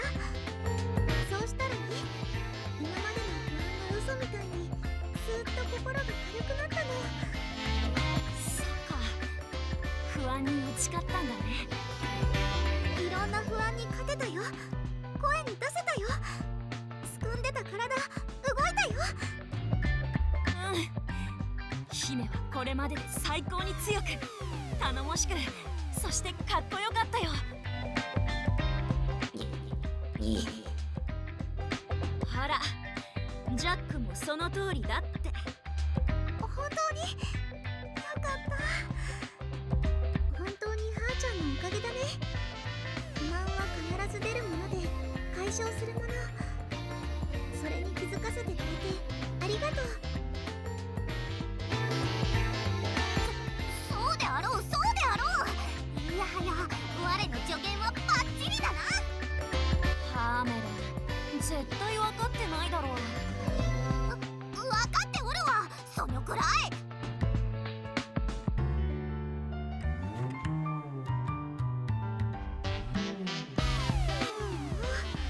こんな簡単なことだったなんて、もっと早く気づいてればよかったな。いや、最高のタイミングだったさ。でもね、私おつーちゃんに謝らなくちゃいけないの。謝ることなんて何もないと思うけど。この前私、夫婦は困難を一緒に乗り越えるってそう言ったでしょ。なのに私、おつーちゃんにちゃんと不安を打ち明けられなかった。それはとても辛いことなの。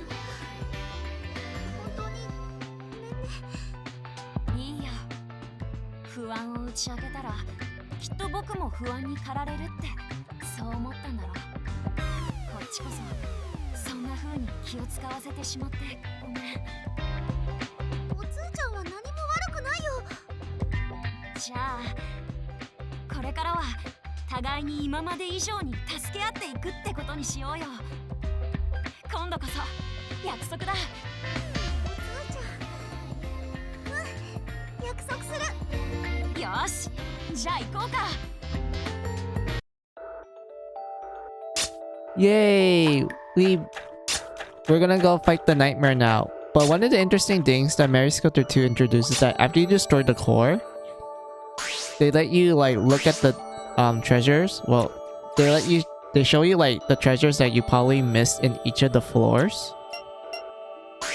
And they also tell you like the type of items you get from like the floating item icons as well, which is really nice.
ったね。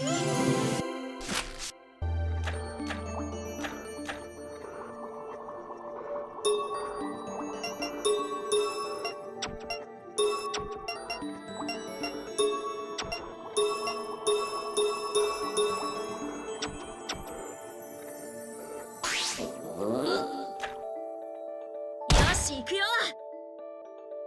動かすぞ。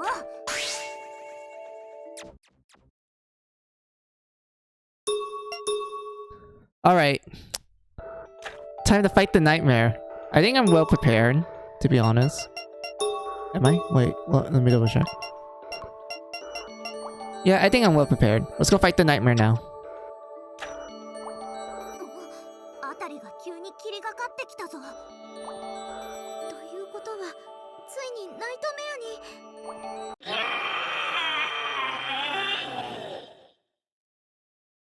感動の再会ってやつだな。もちろん戦うんだよね。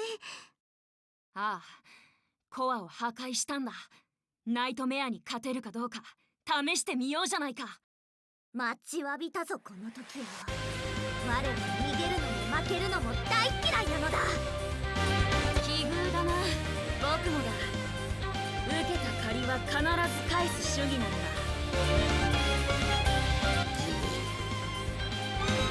そうだね、ジャック。僕らは負けられない。お互い大切な人がいるから。そうだね。ここまで来たらやっつけてやりたいね。人間にもできるんだって証明したいよ私。ああ、博士の残した研究の成果僕たちが実現するんだ。よし、行くぞ。Alright. Nightmare time. Let's go. Boss time. Wait, I can just skip this. Yeah, I can just skip it. Hold on. 覚悟して。頑張る。よしと。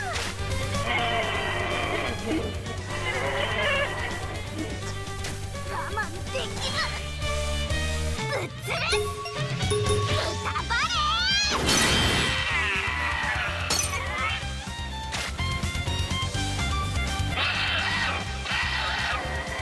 終わったか。みんな見て。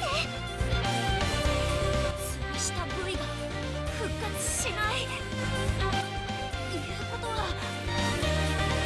ぶっ潰すことができるというわけだな。おつーちゃん、はーちゃん、やっつけよう。もちろんだぞ人魚姫。ああ、一気に攻め切ろう。来い、相手になってやる。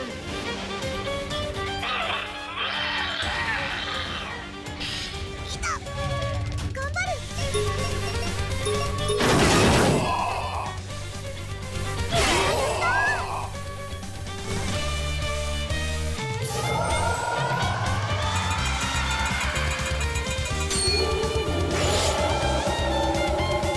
力がみなぎる。よし来た。抑えられない。 On a side note, I really like the new boss battle theme for the Nightmares in Mario Sculptor 2. Really great. I like it a lot. I don't like it as much as Metallic Bullfight from the first game, but this is pretty great. This is a pretty great boss theme. It's called One More Red Nightmare.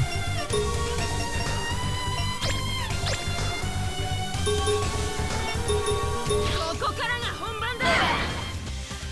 ここからが本番だ。来た。来た。行くぞ。待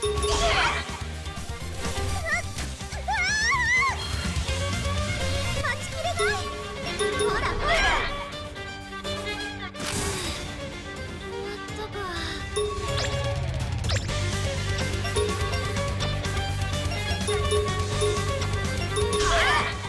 そこだ。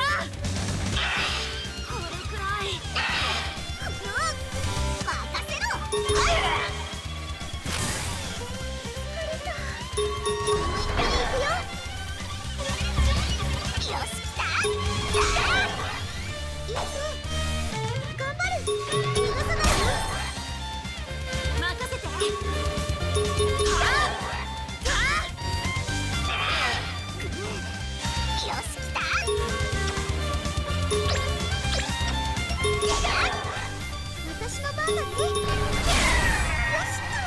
Yay, we killed it. みんな怪我ない？ I really do like the design of the... Okay, the nightmare itself is called LM, which is supposed to... It means Little Mermaid Nightmare. And I do like the design of this nightmare in particular.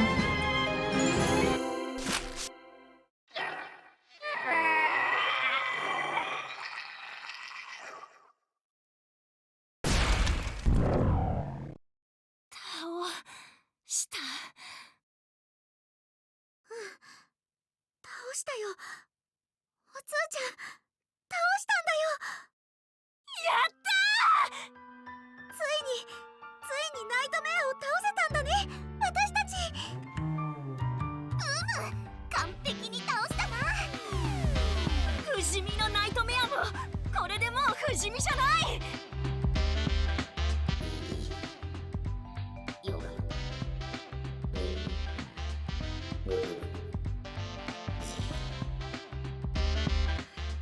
ああ、そうだね、ジャック。僕らは生きてる。それが一番の結果だ。解放地区のみんなにも早く教えてあげたいな。早く伝えに行こう。そうだな、伝えねばなるまいな。勇者ハーメルン伝説の始まりを。みんなきっと喜ぶであろうな。伝説の幕開けに立ち会えることに。はーちゃんかっこよかったもんね。みんなも驚くと思うよ。いや、伝えるのはハーメルン伝説じゃないから。ナイトメア討伐についてだから。細かいことは気にするな、おつ。まあいいか。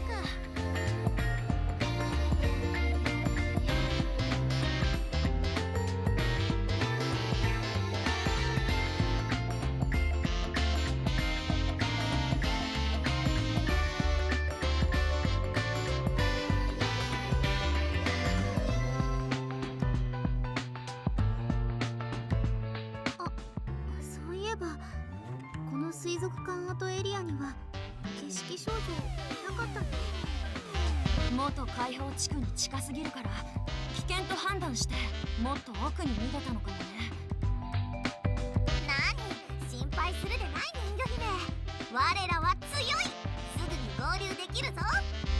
そうだよね。きっとすぐに再会できるよね。ああ、絶対に見つけられるさ。僕たちはナイトメアを倒せるって希望を手に入れたんだ。だからもっと大きな希望に手が届くに決まってるんだ。待っててくれ、景色少女隊のみんな。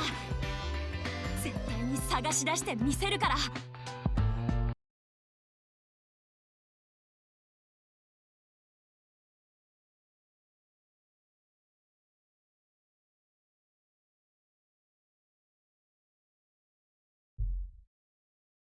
Yay, next chapter!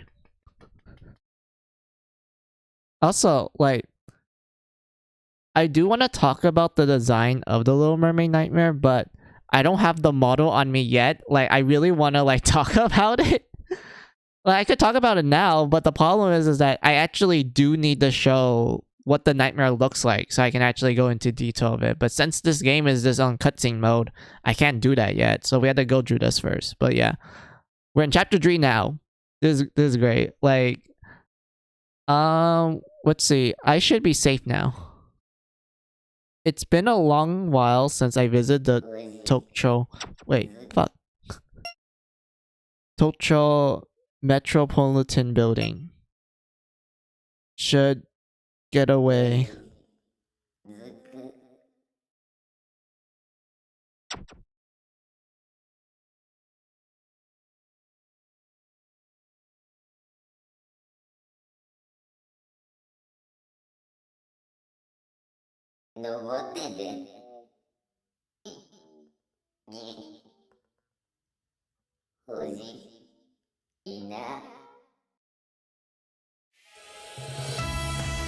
Oh, we get to this music. Oh my god.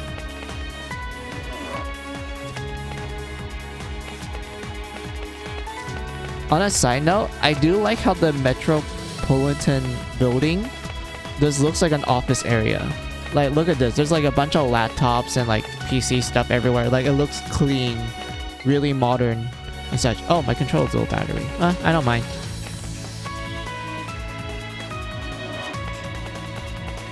Also, the music here is pretty great as well. It's called Majestic World. And like, we're gonna hear more of this later. Like, it's a really good song.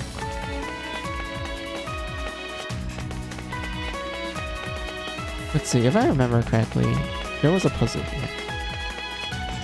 I found it.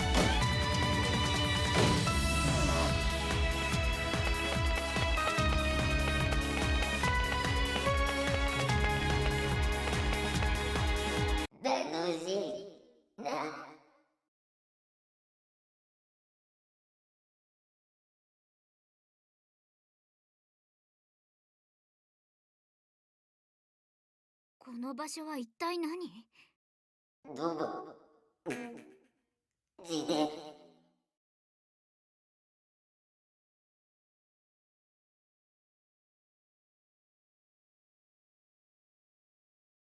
みんな、何が出るかわからないから油断しないでね。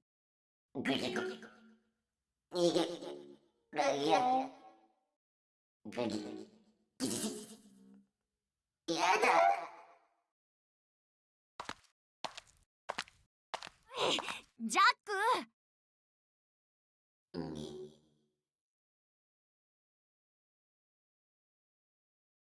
やっと起きたか、ジャック。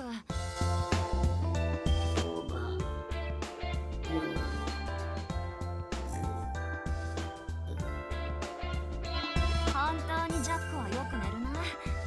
また夢を見ていたみたいだしね。さあ、目をシャッキリさせるんだ。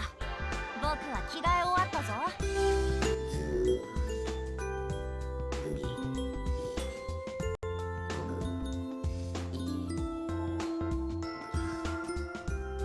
まあジャックは準備ないもんな。じゃあ行こうか。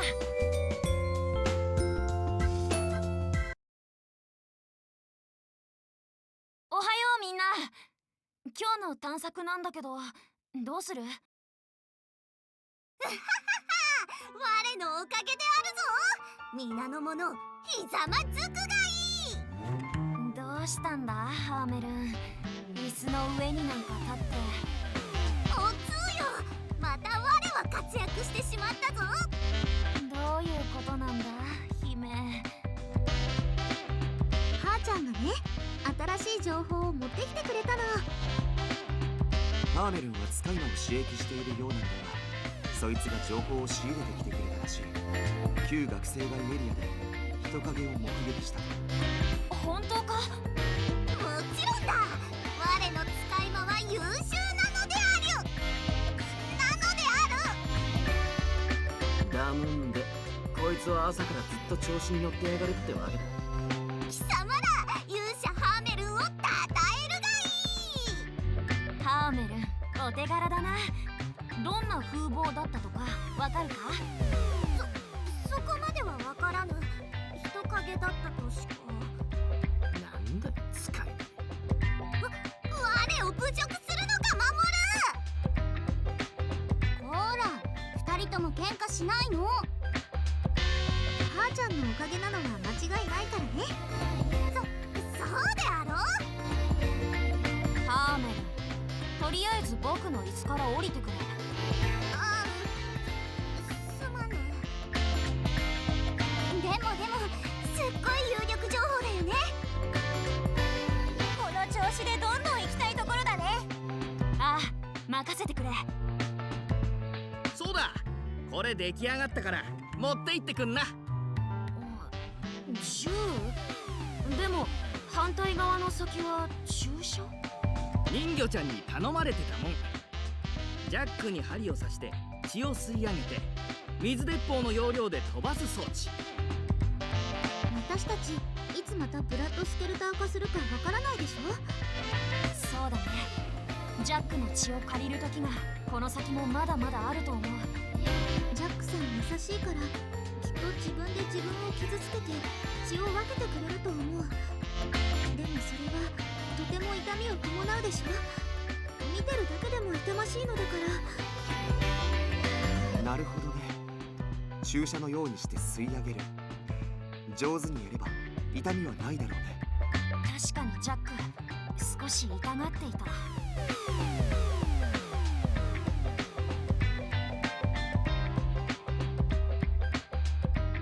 ありがとう姫、そして匠。それがしの仕事は完璧でござるってことで、まあ活用してくれな。大事に使わせてもらうよ。それにしても旧学生街エリア、誰がいるんだろうね。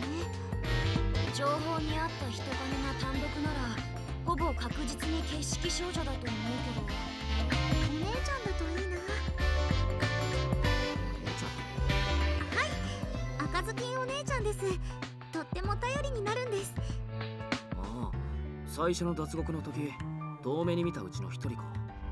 なんだかんだ赤ずきんが僕たちを引っ張ってくれていたからね。正直いてくれたらかなり心強いよ。そうだね。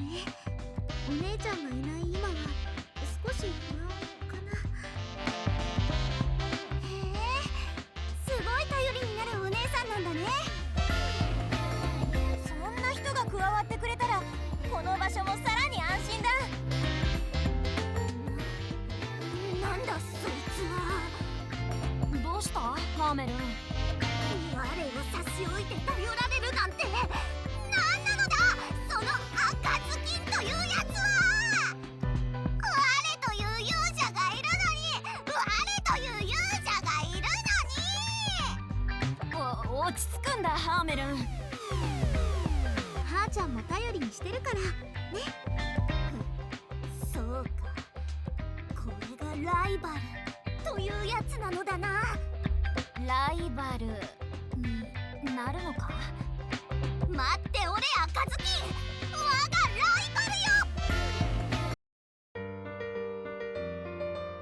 So yeah, yay! We're gonna go to the dorms next and everything, and we unlock a bunch of other stuff as well.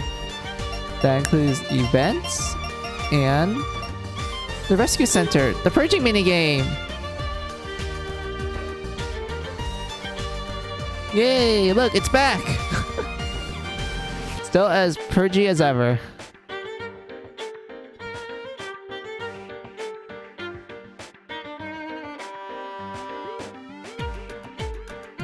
Since I can't really do this with a touchscreen, mostly due to the fact that we'll have to disconnect the Switch from its dock in order for me to do that.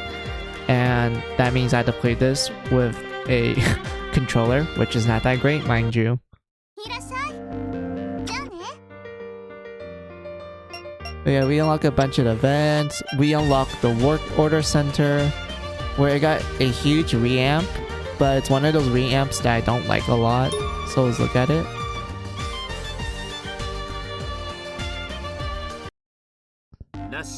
So basically, you can only do a side quest one at a time. You can't like accept all of it and like, you know, do it as you go on. No, you only can do one at a time, which sucks so bad. That means you have to do the side quest, you have to accept the side quest, and you have to go to the place where the side quest wants you to go and do that side quest, complete it, and then go back to here and like, you know, like report that, hey, I finished it and such. And then the game's like, okay, you can do the next side quest now. Instead of letting you like, you know, accept all of them from the start and, you know, you can actually do it on your own time and such.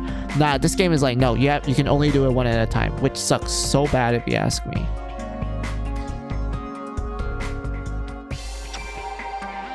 Also, this lets you like harvest blood flowers from like the other dungeons if you're like too lazy to go there and such. I mean, it's fine if you're not going back to those dungeons and you just want to clear it out, but doing it this way will not let you get good equipment. Like, I suggest not doing it. Don't use this. This will not let you get good equipment. It's better to harvest it yourself.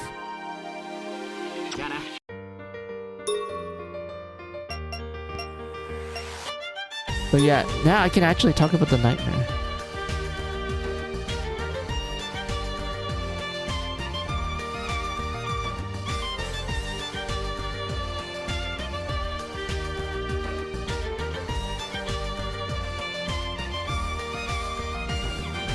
Really hate how you do side quests in this game. Glad they brought back in finale. Yeah, the way how they did in the first game for finale, yeah, I'd like it a lot more and such. But yeah,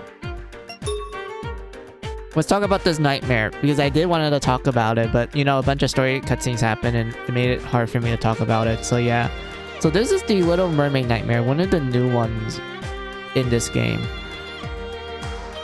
And you can tell by how it looks, you're like, okay, what is this supposed to represent? Well, the armor is based on sea foam, and like, you know, the head is like a bunch of mermaid tails and such. So if you're wondering like, why is the sea foam? Well, that's because in the fairy tale of the Little Mermaid, when mermaids die, they turn into sea foam.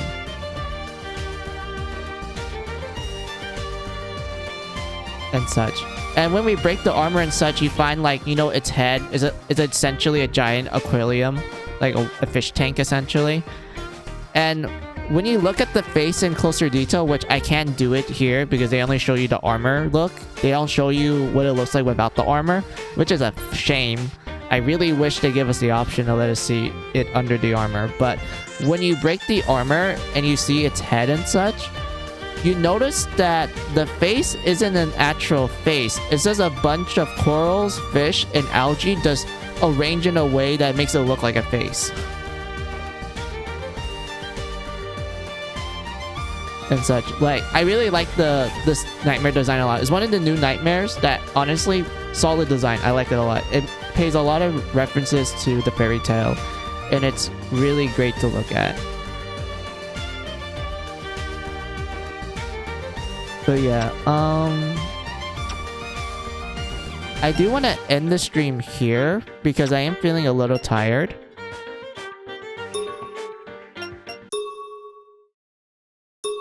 So I'm going to save real quick. And maybe... Wait, actually, I want to check on something real quick. Then I'll save and then I'll pull up the ending stream screen.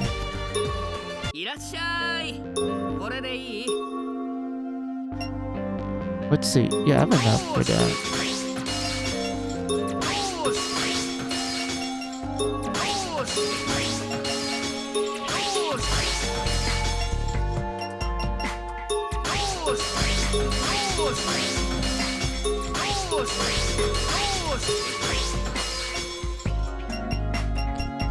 I think this is good.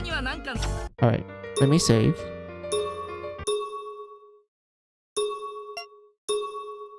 Let's see. Which that may have happened to our Little Mermaid, though she is alive, so she came back through the power of the magic Dragon Balls. Yep. We just found the Dragon Balls and just revived Little Mermaid, just like in the actual series. But yeah, I want to pull up the ending stream screen. Yeah, oh my god, we did so much this stream. We finished a chapter. We managed to kill the boss and everything. We went through a lot of stuff. We got the Mary Gun back, but it doesn't really do much of a ability, to be honest. Like, it's just cosmetic, if I'm gonna be honest with you, which is like, it's kind of a shame. I wish it does give us some benefits to it and such. But for what it is, it's fine. We all love the Mary Gun here.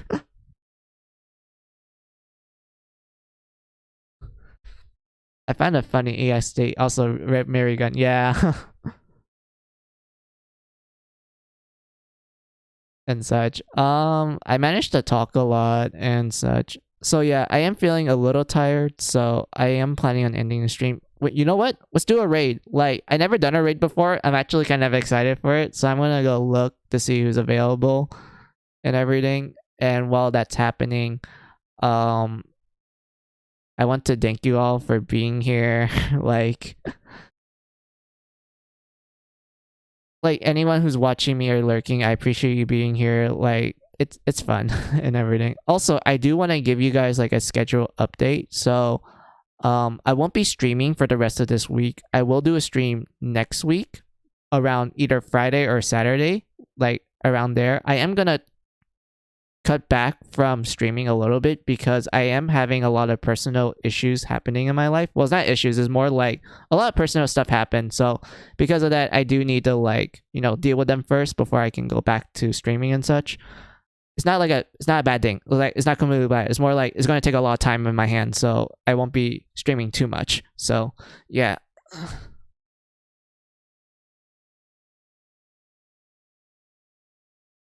I'm gonna go like look for someone to raid, and I'll tell you when I find someone, and you know we just wait for the raid to happen and such.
So yeah, the raid's gonna start. We're gonna raid a streamer that I've been watching lately, Raven. So I hope you guys enjoy her. She's playing some Skyward Sword Legend of Zelda. I hope you guys enjoy it.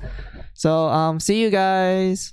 Wait, I wonder when the raid's gonna start because it's telling me it's counting down by seconds. So I don't know how long that's gonna take.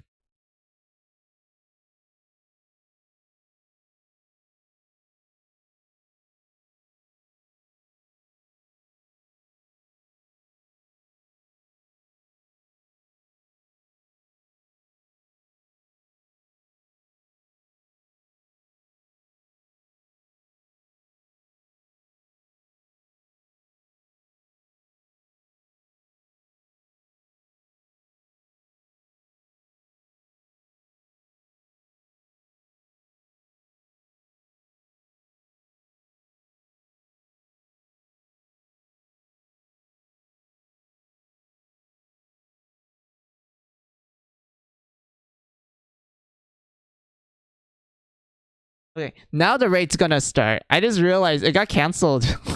I accidentally pressed something. So yeah, now the raid's gonna start. So yeah, goodbye, you guys.